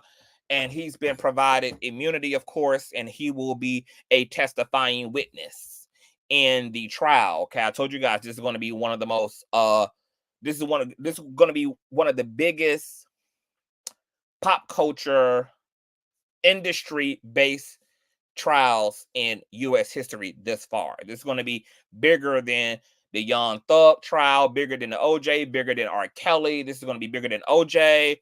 This is going to knock that shit out of the park. And depending how far they go down the rabbit hole, baby, you might see whole indictments and arrests made by the police who helped to apparently cover up these acts, because in a lot of the civil lawsuits filed by Tony Busby, a lot of the victims he represented did file with local police and sheriff, etc., and police did not open up an investigation. They did not so much as Q&A did his freaky ass.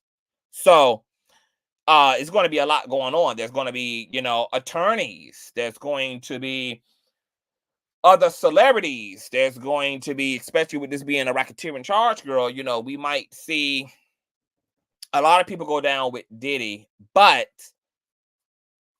if they don't go down, we're going to see a lot of testimony provided from them, because typically the DA will use the smaller fish and some of the day players as a way to legitimize their plight against the actual defendant and grant immunity and various immunities to, you know, the entourage members who are willing to pretty much snitch a motherfucker out in exchange for their freedom.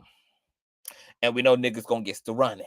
All right. Now, speaking of gets to running, girl, Jason Lee over there running that goddamn mouth. Y'all know I have a love-hate relationship to Jason Lee, girl, to, you know, Hollywood Unlock, aka Crenshaw Unlock, aka Bed-Stuy Unlock, girl, you know, CKA Flint Unlock, girl, because he's over there flapping that wide ass dick sucker and is complaining about Jay-Z and Beyonce ignoring his motherfucking ass until they allegedly need him, and now his phone can't stop ringing. So let's hear from Flint Unlock, girl, talk about Jay-Z having his team blow up Jason's line in order to get Jason to do whatever it is that he does. Okay, we really still don't know what that is, but let's listen to Mr. Lee.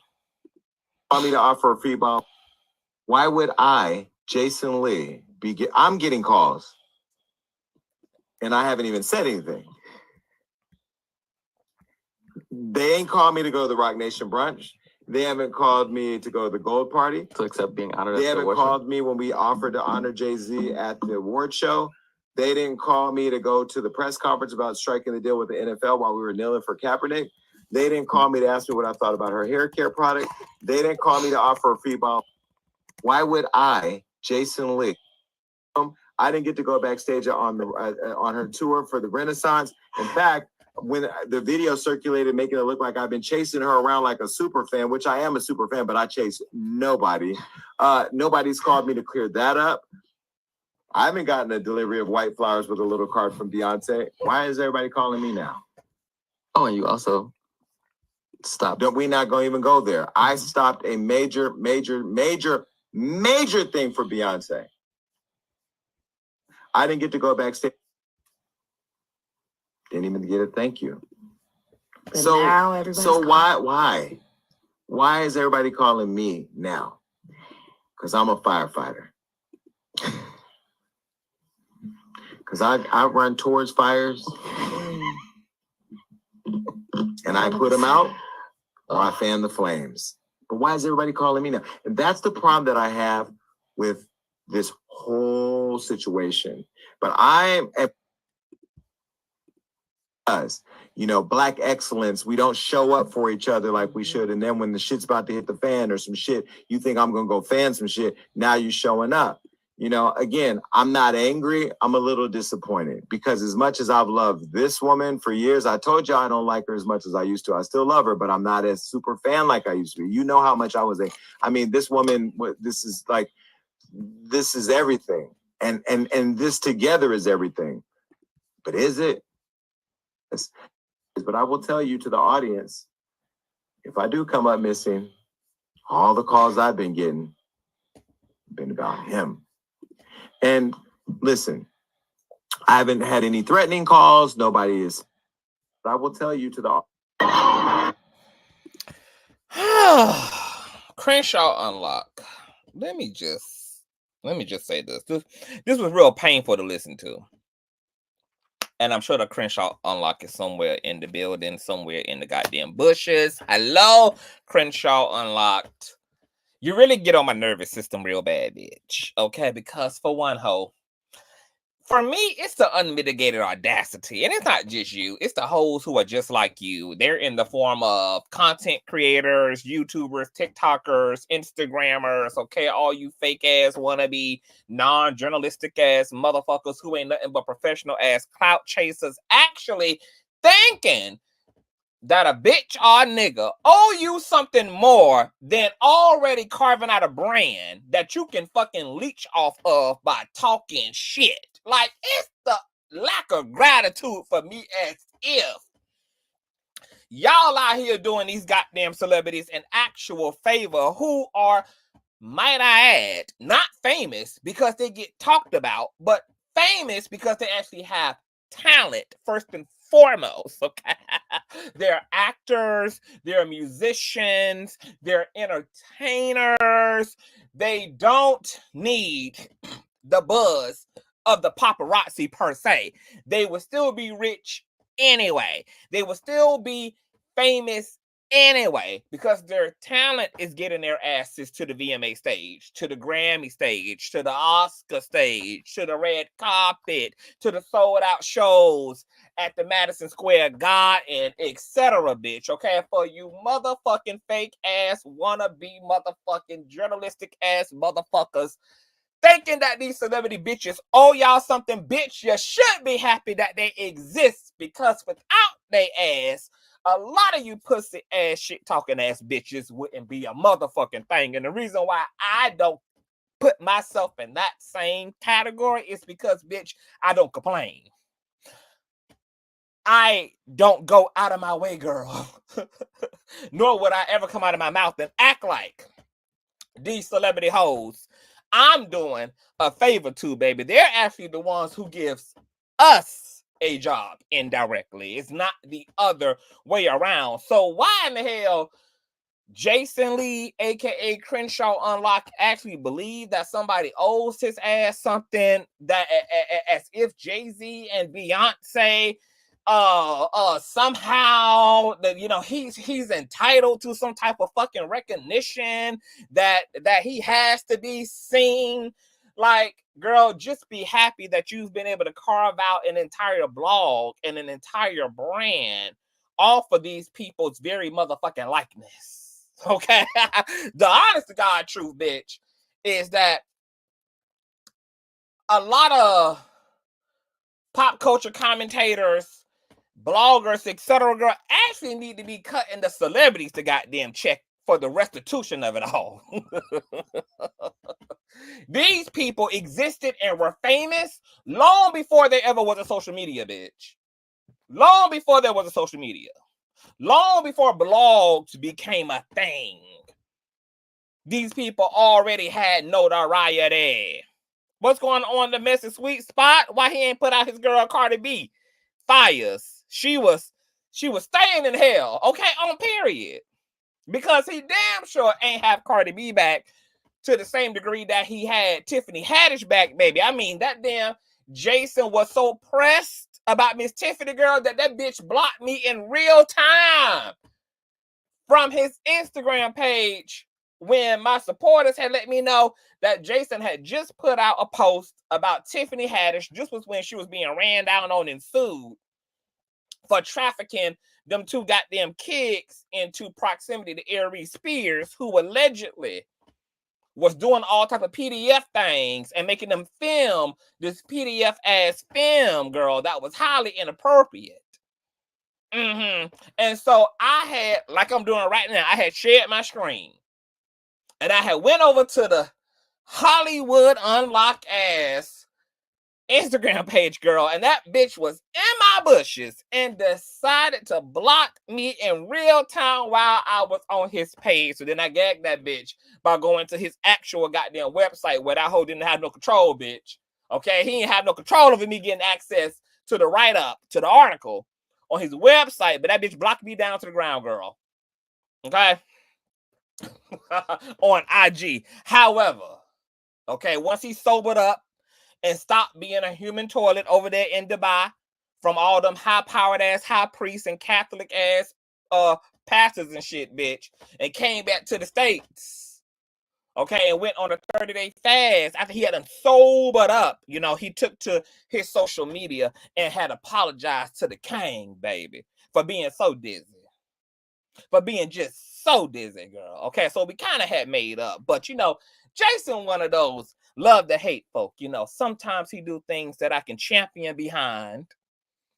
And then other times, he just makes me want to throw a glass of Chardonnay in his motherfucking face, just like he did to them hoes on Love and Hip Hop.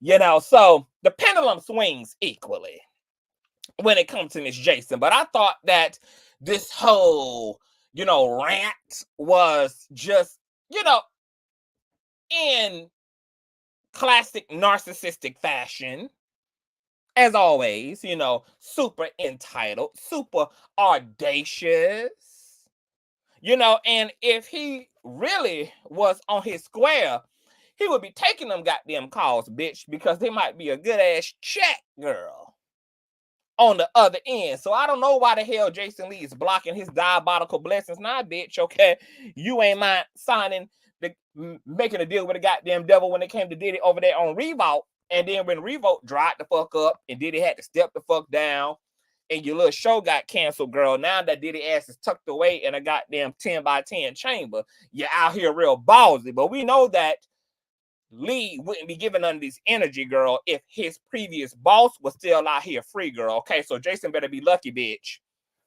that them judges denied bail, baby. Because if Diddy ass had been free until trial, Miss Lee would not be out here on her soapbox, baby. Her gangster ain't built like that, bitch. Her integrity ain't built like that, baby. Okay? Her dick don't girth like that, sugar. Okay? It's just real ballsy. Real convenient. Real opportunistic, baby. For Miss Lee to be talking all this shit after he had done been at the Diddy parties, after he done pooched his ass on and spider climbed the walls, baby, to get all down the chimney and to see all that freaking shit going on and partake in the blink twice festivities of it all. After he done made all his damn hundreds of thousands of dollars, baby. Okay, now that the Diddy train done dried up and she tucked away, and everybody got a little bit of confidence, girl, that Diddy ain't getting the hell out no time soon, girl. Once again, here it is, Miss Lee, acting like she champion behind a righteous cause, baby. Acting like she champion behind, girl, like she doing the work of the Lord, girl. But when Diddy was out, here his clout chasing ass was, baby. Dropping names, dropping Diddy name, proud to make it look like he made it because he had a Diddy cosign, bitch. Only thing you had was the baby oil tattoo as well, bitch, okay? Just bend over and show us how greasy that ass is, Miss Lee. Because Miss Lee has a habit of doing this, girl. She ain't nothing but a pure opportunity. She did the same thing to Kanye West. Okay, sat up there, got a Kanye West check, did all or nothing for Kanye West after he accused Jason of running up his goddamn light bill and his bank accounts, girl. And then when Kanye West's epic smear campaign had happened, girl, when his Titanic started to crash, girl, and the Kardashians was done with him, and he was being caught crazy and manic and out of his mind, girl, here it was Miss Lee taking her swing, girl. Because, you know, the devil knows no loyalty, baby. Oh, she does not, baby. She knows no motherfucking loyalty, girl. Okay, that Lee, she's something else, bitch. Okay, but somebody go tell Lee to get a clue. And somebody go humble Miss Lee, girl, and tell her that she ain't nothing but a substitute English teacher at best as it relates to talent level, girl. Okay? And that she needs to be lucky that celebrities exist, because if they didn't, bitch, she'd be in the welfare line selling food stamps and popping pussy like every other bitch is who's a squirrel trying to get a motherfucking nut. But in the meantime, guess what we gonna do? Move it along, because that same bitch I'm talking shit about, girl, shout out to him. For the Diddy footage, we about to play it right now, baby. Okay, shout out to Miss Lee, bitch, over on Crenshaw Unlocked, because she dropped the dime earlier about 6 hours ago. And it's Diddy at an event inviting a child actress, Davi Chase, to an after party, okay, which has been making rounds on social media. So you guys check out this footage. As you can see here, Diddy's water boy, aka Umbrella Man, aka PA, aka Bottom Bitch, Farnsworth Bentley, is in the background. Remember, Gene Deal told us that we ain't gonna be hearing shit from Farnsworth Bentley because he was around here stealing all of J-Lo's thigh-high boots and shit, girl. Okay. Gene Deal said him and Diddy, girl, had went over to Miss Farnsworth's apartment one day, child, and found that Farnsworth was over there boosting, baby, all of Diddy and J-Lo shit, girl. Had all her Victoria's Secret bras, all of her shit, baby, lined up his apartment, girl, ready to sell that shit on eBay, girl. Okay? So Gene Deal said, girl, we ain't gonna be hearing from Miss Farnsworth because Diddy got too much motherfucking dirt on that nigga. So he gonna remain silent, just like the lambs. But check out this footage of the actress in this footage and tell me if you guys know who she is, honey. She played in a very, very, very good horror movie.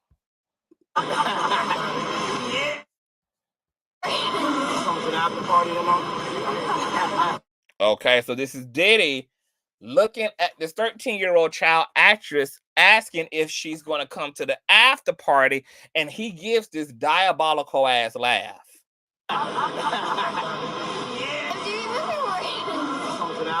And there is Diddy's other freak off buddy, Ashton Kutcher, okay, who was a well-known freak off attendee, according to Mr. Ashton himself.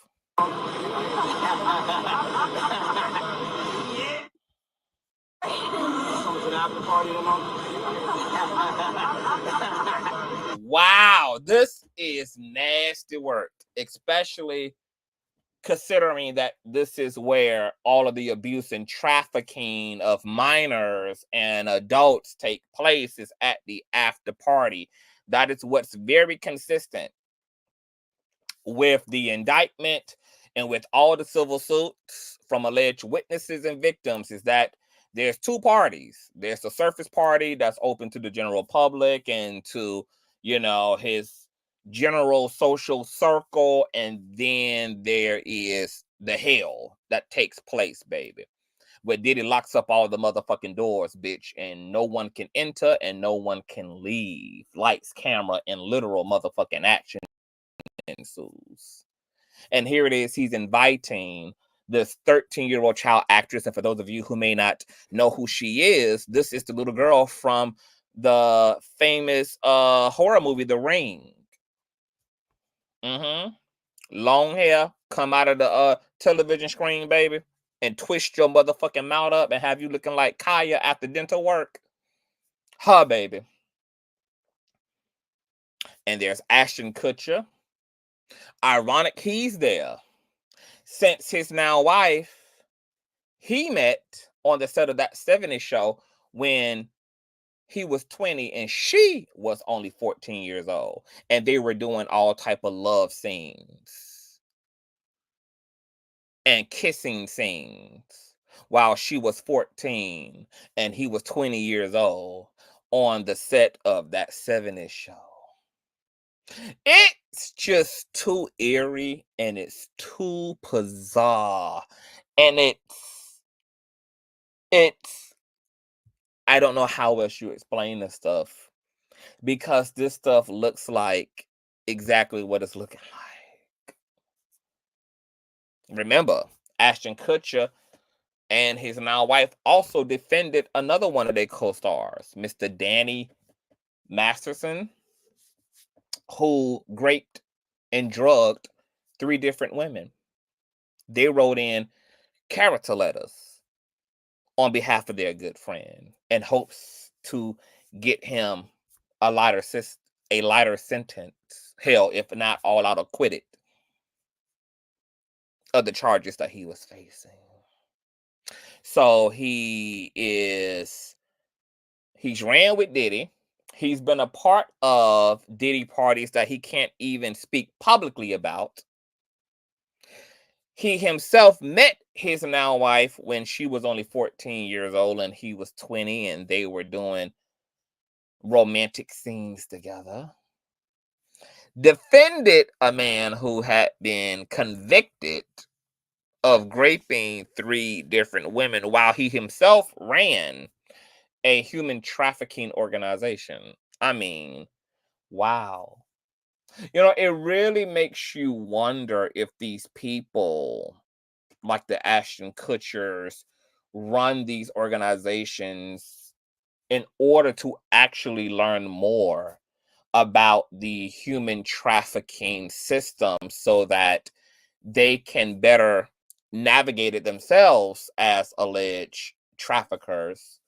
And they can learn more about how these traffickers end up getting caught so that they can refine their own trafficking systems so that they can continually evade the law. Because that's what it's starting to give at this fucking point.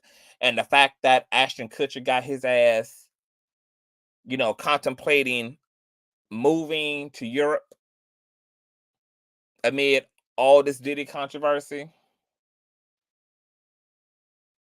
Justin Bieber ass also. Everybody scrubbing their social medias. Everybody hot telling it out of the goddamn country. G. Nicole said that's exactly what they do.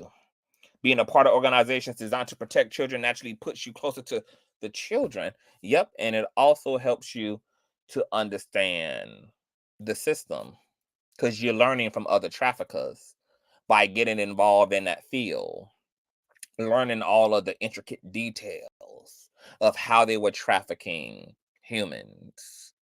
They also are studying the shortcomings of the traffickers, which leads to their arrest, leads to the exposure of the sex trafficking, the human trafficking ring, etc. And they extract all that data to make their own rings more sufficient. Just like you have a lot of PDFers who will become teachers, coaches, daycare providers, babysitters.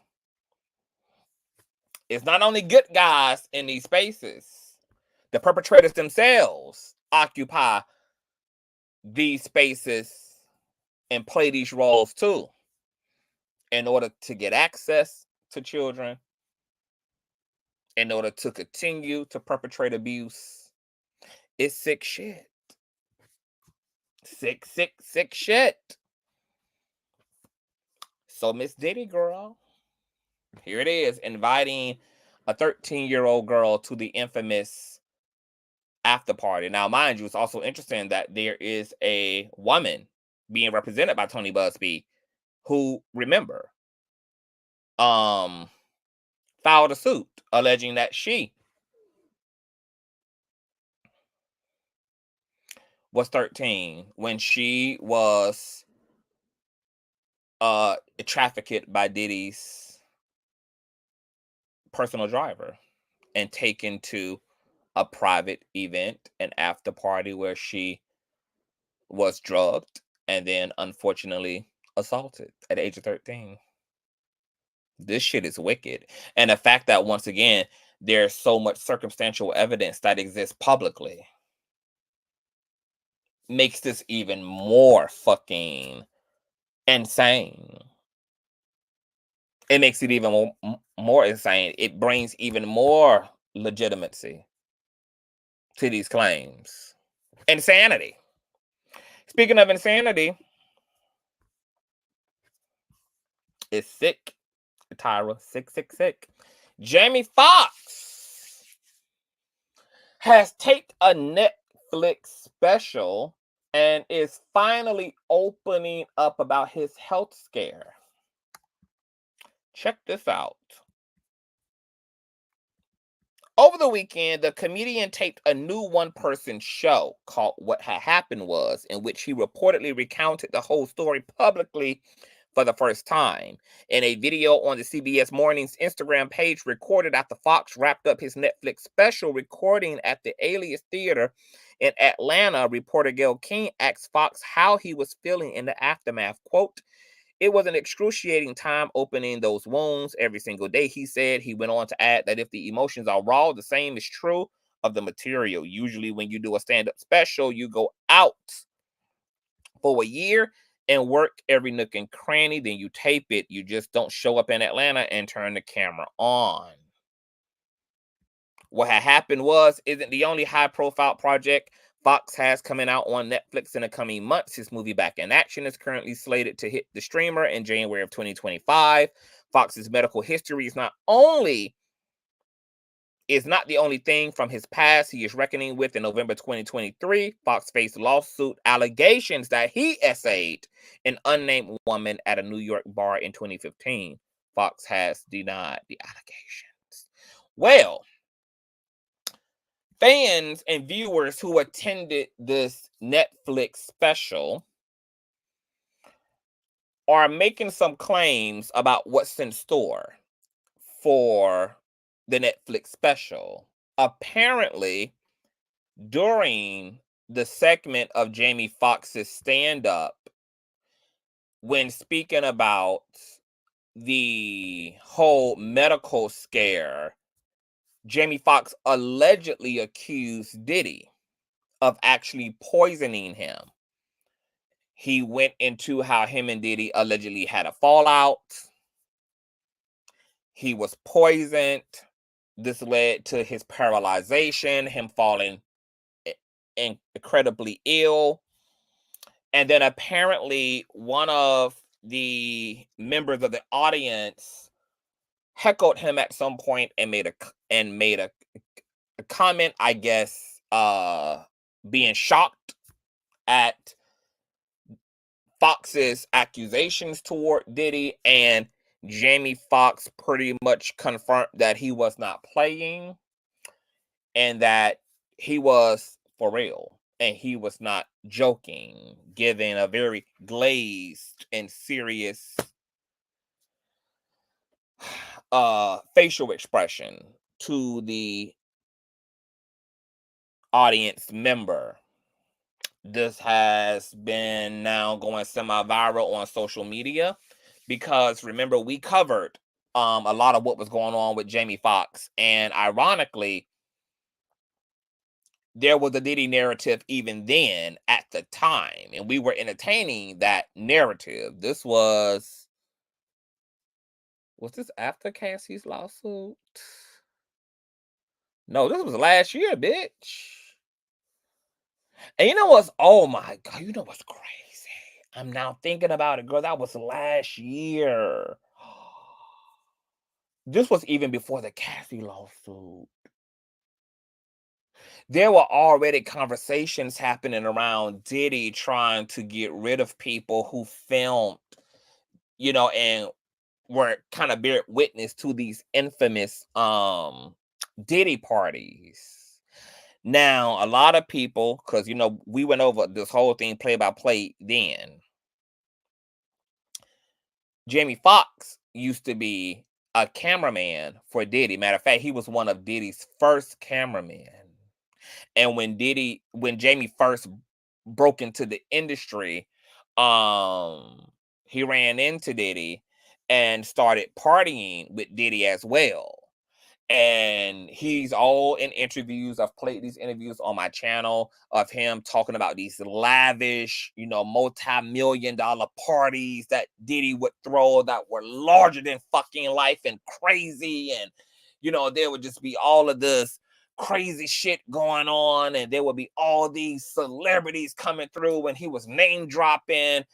And eventually, he started picking up a camera, you know, for Diddy, and Diddy liked it because in the Lil Rod lawsuit, we learned that Diddy loves cameras. You know, he loves to be filmed and he loves to archive his life. He also apparently loves to archive his criminality.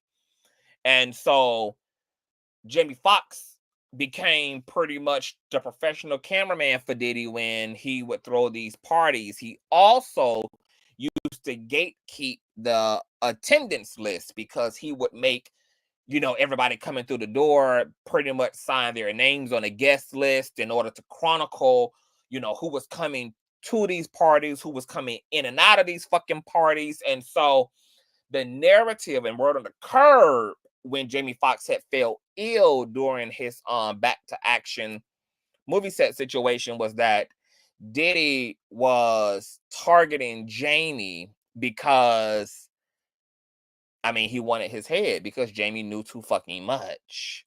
And Jamie, with Jamie still having these tapes, he still has this footage. He still has this guest list. I was saying a few live streams ago that it will be interesting to see if Jamie Foxx is subpoenaed during this criminal trial. Jamie Foxx has been caught up in a lot of crazy shit. He was caught up in this money laundering thing with the member of the Wu-Tang Clan. You know, he's just been caught up in a lot of weird shit. So has Ashton Kutcher too. Like, they both have been caught up in other like federal level shit. It's just really bizarre. Or whether he'll even be a witness in this case. And now if he is also coming forward under the guise of comedy, making a claim like this, that he was poisoned by Diddy, this is very interesting because another man who is accusing Diddy of poisoning him, you guys know, is Al B. Shore, who absolutely believes that Diddy had something to do with his own bizarre Kim Porter-like illness that befell him. And that's what I'm saying, girl. It's like, it's just too, it's all too weird. It's all too like, there's just a blatant consistency that keeps showing up around Diddy and everybody he comes into contact with. There's just crazy shit. So this Netflix special that's going to be coming out soon, is going to be coming out, and we apparently are going to hear about Jamie Foxx finally speak about his illness. And apparently, according to those in attendance during the filming of the special, he blames Diddy for poisoning him. To see how Jamie Foxx executes that, it's going to be very interesting. You guys know we're going to report about it. Also, what's interesting, right, is that Diddy, you know, we learned now that Diddy knew several months ago that an indictment was coming. But do you know what Diddy also knew way before we knew it? He knew about the Cassie lawsuit. Cassie, see, all this shit was going on with Diddy last year. Diddy found out he was going to be indicted practically at the top of the year. Cassie didn't file her lawsuit till late November of last year. And what we also learned is that Cassie's lawyers had been going back and forth with Diddy prior to the actual filing of the lawsuit.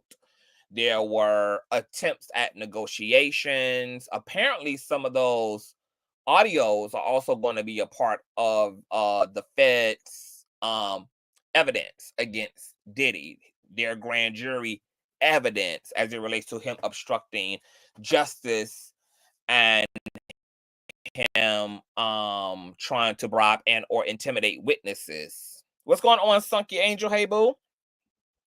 So what's crazy is that we don't know how long the Cassie back and forth was happening before she finally filed. We don't know how long that window was. We don't know whether, her lawyers and Diddy's lawyers and team, we don't know how, whether that was a span of weeks. We don't know whether that was a span of months. But Diddy would have already known there was a reckoning that was coming in. He might not have known to the extent shit was going to play out, but Cassie filing her suit and already threatening to come forward and to file the civil suit against him could have actually made Diddy paranoid because he didn't know what the conversations were about him and exactly what the game plan was. Now that he saw that the chess pieces on the chessboard were all skedaddling and organizing like Infinity Stones, bitch. And with Jamie Foxx claiming that he, was poisoned or set up, or that Diddy had something to do with his health scare, and that also being what the rumor mill was at the time, girl. There could be an interesting link between, or there could be some reality to Diddy being on Jamie Foxx head top and Diddy attempting to clear the motherfucking room, bitch. Because once again, Jamie Foxx had direct knowledge and ran with Diddy back in the early 2000s as his cameraman and was filming all this crazy shit and filming all of these high profile celebrities who were attending these parties. And with the level of accusations that Cassie was making, girl, because Cassie let it rip, bitch. She was pulling the wig cap back on Diddy's motherfucking head, ho. So Diddy knew shit was about to get nasty. And because Diddy knows, because he's been a part of lawsuits and criminal cases before, the infamous 1998-99 club shooting, all that shit, he done been sued, blah, blah, blah, blah, blah. He know how this goes. But with him knowing the truth about him and Cassie, him knowing what he really put that girl through, and then him knowing the nature of most lawsuits, which is that most lawsuits are going to only list the accusations they can back up with corroborating evidence. I think that would have been enough to shook Diddy ass, even though he was still trying to call Cassie bluff. On one hand, he was trying to call her bluff because he didn't think she had the balls to really put herself out like that. He thought that the shit he made Cassie do was going to be enough to make her not file that suit, because she would have had to incriminate herself by admitting that she slept with escorts, sex workers, male prostitutes, that she participated in drug usage, etc., girl. So he probably thought, ain't no way in hell. Because remember, Cassie was going to put out a tell-all book before she filed the suit. So, her attorneys let Diddy know, hey, you can take care of this and get ahead of this beforehand and already cut our girl a check, which AKA exceeded $30+ million, probably was higher than that. Or she gonna get compensated, bitch, through both of y'all life stories in the form of a tell-all. Because even the Kim Porter memoir that came out grossed allegedly $500,000. That's how much revenue came out just within that short period of time that Amazon was selling the Kim Porter book before they took it down. $500,000 in revenue. Cassie would have easily doubled, tripled that shit, especially given the way that lawsuit was set up, baby, the salaciousness of it all.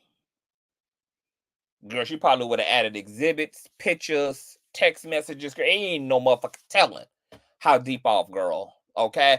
And from that lawsuit would have spawned a book tour, girl. Probably a Lifetime damn movie. I mean, it probably would have spawned a surviving Diddy. And the crazy thing about it is that Cassie played her motherfucking cards right, because either way the feds would have got involved. Whether it would have been by way of what was the claims made in that lawsuit, or rather it would have been by way of the claims she made in a tell-all book, in a memoir. Because what she was alleging was criminal in nature. Very criminal in nature. So Cassie was going to cash out regardless. But I think Diddy thought that she didn't have the kahunas. She didn't have the pussy lips. She didn't have the clitoris strength to actually go forth and put both him and her on blast, since she wouldn't have just been putting him out. She would have been putting her out. He caught her motherfucking bluff. And I know he's somewhere right now, bitch, regretting that he did not take her ass seriously. But because we don't know how long that window of time was with negotiations and back and forth, because these back and forths don't really happen over a 48-hour period. You know, it's a lot of legalities. It's a lot of lawyerings doing what they do, dragging shit out as well, because both lawyers want to get paid. So they want to be retained for as long as possible. So they intentionally drag shit out over weeks and months of time. Which, once again, because our lawsuit was coming and Diddy had become aware of the lawsuit before it became available to us, God knows for how long, how many months, girl, he could have already been trying to off motherfuckers. Because he didn't know who all was coming, bitch. He didn't know who all was coming behind Cassie. He didn't know if, girl, in the hypothetical that this bitch just filed a suit, girl, I don't know if this is going to spawn other motherfucking lawsuits. So let me start blah, blah, blah, blah, blah. And what's interesting about even that narrative is that we know that that's what Diddy did anyway, which is why they indicted his ass and charged him with obstruction of justice and what? Tampering with witnesses. Because once Cassie lawsuit hit, boom. Then came the indictment, boom. And then came Diddy ass obstructing motherfucking justice and bribing motherfuckers. And even his 50 million 11 calls to Kalina Harper from Dirty Ass Money was in an attempt to bribe her and to also bribe Don, to keep Don ass from filing against his ass, making promises to her, probably that, you know, he'll give her a cute coin, he'll take care of her, he'll blah, blah, blah, blah, blah, blah, blah. But Don already knew his ass was a rap, especially since she went ahead and filed her lawsuit 6 days after he had been arrested, girl. She already knew, girl. You can't make shit happen, bitch. I'll be better off confronting your bank account, girl, than relying on you to really have the availability to do whatever it is you're promising to do for me, especially since the feds also froze all of his assets. So ain't no money even moving over there by Diddy's, you know, on Diddy's part. So who knows? I'm curious to see what's going to come out of this Netflix special, how much Jamie Foxx is going to say. And let me tell you something. Whatever Jamie Foxx experienced really shook Jamie. Because remember, girl, it was a lot of weird shit going on when Jamie Foxx got sick, girl. Like his camp couldn't get the story straight. His daughter was putting out upside down ass information, then taking information down.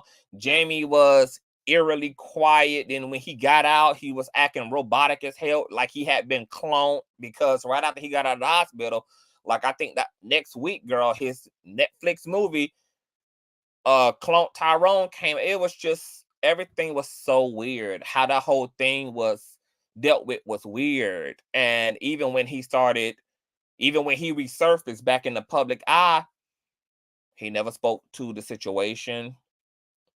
He never gave us no details.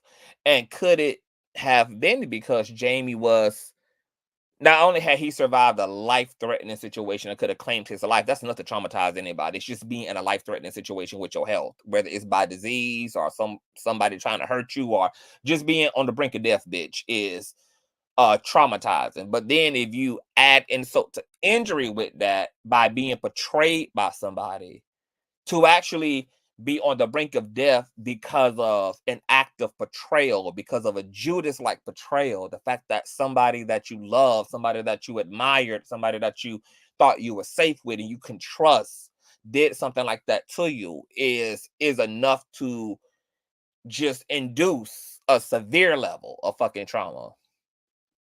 And maybe that was almost too much for Jamie to bear, and why he refused to speak about it until he was ready to speak about it, because just trying to process all of that to begin with was a lot. So I'm going to be curious to see what this Netflix special gives up. I'm going to be looking for, let me see if I can find out when this shit actually comes the fuck out. Let me see something real quick.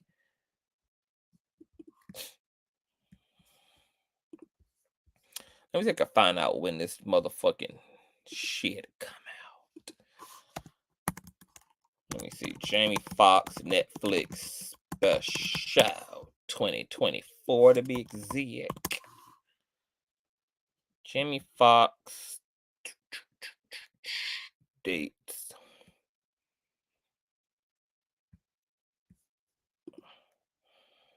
Let me see if I can find out when this shit come out, because I'm gonna be watching it, child. Let me see what the fuck this article say.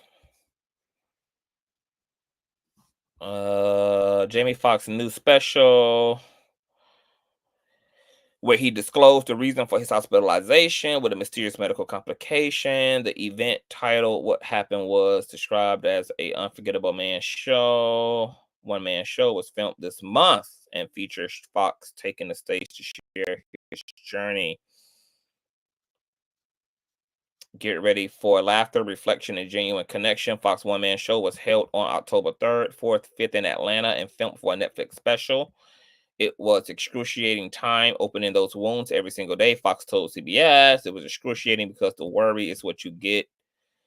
We've got a great show in the room. We don't know what they may laugh at or what they may not laugh at. Any comedian would tell When does it come out, bitch? In 2023. Oh, okay, Netflix has yet to announce the release. Okay, so we don't know. Might come out. It could come out before the end of the year. Could come out around November, Christmas, or New Year's, but we'll be watching because we nosy as hell. Okay. Last but not least, Diddy is gonna have a trying time beating these allegations, considering that there's more than likely a whole lot more truth to these allegations and indictments than there is not. First of all, New York feds have a very high percentage. Like, they have a 90+ conviction rate, 90 something plus, like 95. It's high, bitch. So for them to even indict him, arrest him, put his ass behind bars to begin with, means that Diddy ass is gonna be definitely found guilty of something, and he's gonna be doing some level of motherfucking time. That's on point blank in a goddamn period. Okay, because they don't even indict you. You know, this particular set of prosecutors, this particular district of New York, like, they literally have a reputation, girl. So the fact that they already done indicted him and arrested him, girl, he's already gone. He's already gone. Easily. He's already gone. Now, just how gone they're gonna be able to make his ass now that this investigation is still ongoing is going to be interesting. But I got a feeling that a lot of this shit that us as social commentators have put together, all this circumstantial evidence, I wouldn't be surprised if we also see this stuff used during trial as well, because I'm wondering if this next slide is going to come back to haunt Diddy out of his own words, out of his own mouth.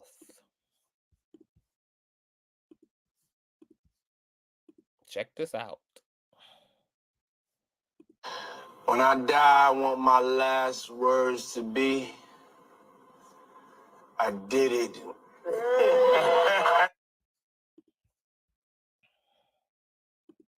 Bitch, what? Bitch, what? When I die, I want my last words to be,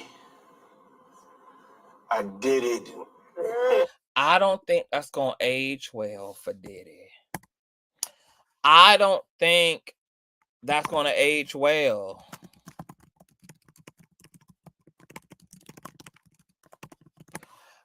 Do y'all think that's gonna age well? Because I got a feeling, bitch, that's not gonna age well. I just got this weird blink twice ass feeling that ain't gonna age well. Something else that I think ain't gonna age well either is this next part.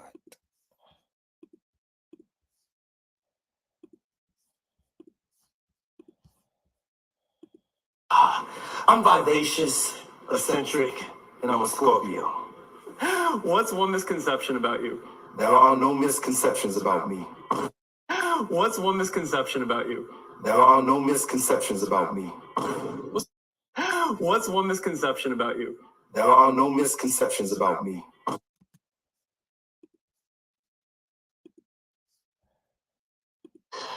When I die, I want my last words to be, I did it.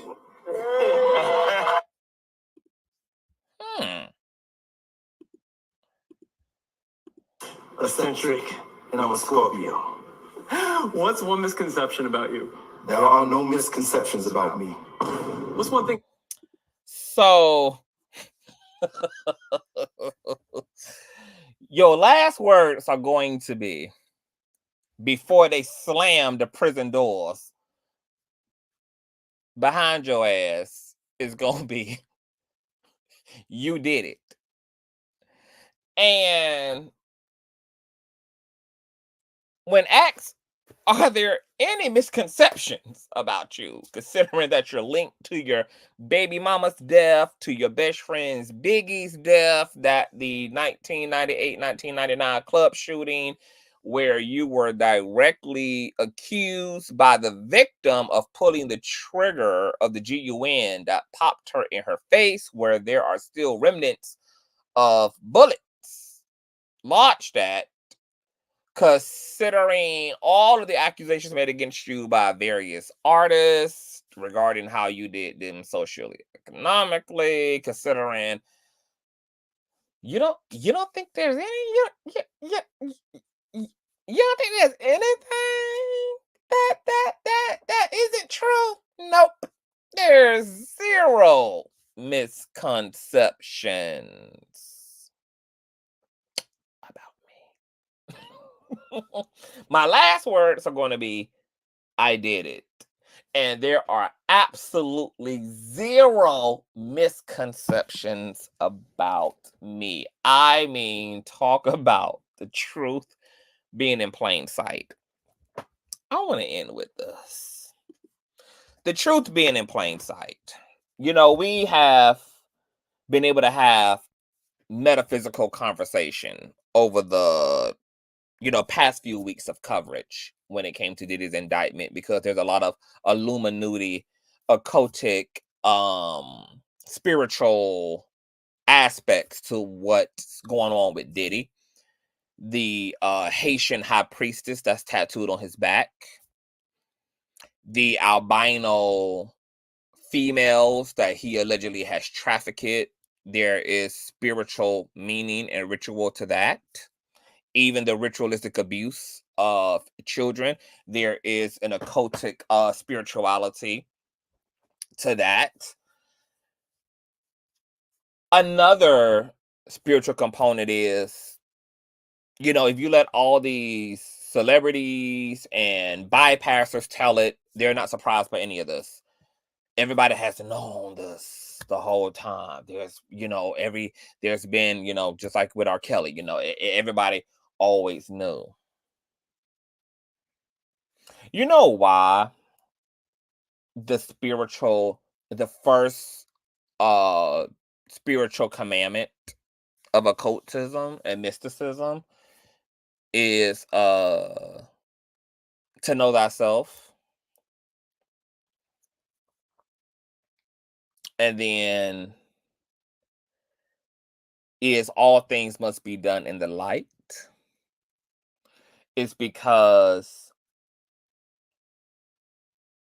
my spiritual peers who are left-hand paths, those who work the arts from their egos, from their trauma, or all out from their wickedness. You have the right-hand paths, you have the left-hand paths. The left-hand paths are typically people that you call like the sorcerers, the Luciferianists, the Satanists, etc. The right-hand paths are more like the white witches and the saints and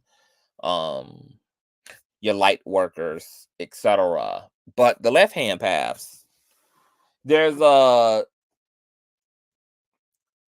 spiritual belief when it comes to Satanists and Luciferianists around karma. And Satanists and Luciferianists attempt to get around the laws of karma because they are so deep-rooted in beliefs about a karma that you reap what you sow, that the universe shots everything back, etc. They try to create a loophole philosophy around that by practicing the art of doing everything in plain sight so that there's no karmic debt connected to that. Because if they do it in plain sight, then you cannot pretend to be a victim. Therefore, there's no karma for the left-hand path to inherit as a result. So this is why they put things in plain sight. They put it in movies, they put it in film, they put it in music, they put it in the guise of jokes, they put it under the guise of all of these things. But nonetheless, they have to put it out in the open so that you can't claim you didn't know. You can't claim you were deceived. You can't claim da-da-da-da-da. And there's no karmic retribution then for those committing the transgressions. So I'm not surprised that Diddy is so candid and has been so transparent about his bullshit, even in interviews with a young underage Justin Bieber, where he's clearly, outwardly showing that and demonstrating that there are things that he's going to do with Bieber and to Bieber that Bieber better close his mouth about. Literally saying that in interviews with Justin Bieber. Bieber knows better than to talk about the things that we do and the things that go on at my house, etc.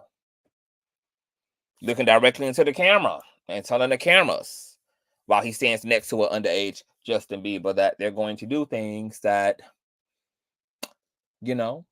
that should be every young boy's fantasies, but that can't be further articulated and disclosed. The fact that Diddy is in interviews saying that he did it and that there are no misconceptions about him. He's also in interviews saying that he throws parties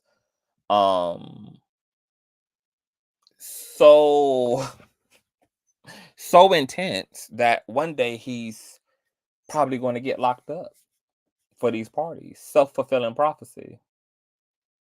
He's practiced a certain level of transparency and left all the Easter eggs, which is why I definitely believe that Diddy is a Freemason. He's a left-hand path. He's more than likely a Satanist or a Luciferianist. His ritualistic abuse of men, women, and children are all consistent with him yielding to the dark side of the magical arts.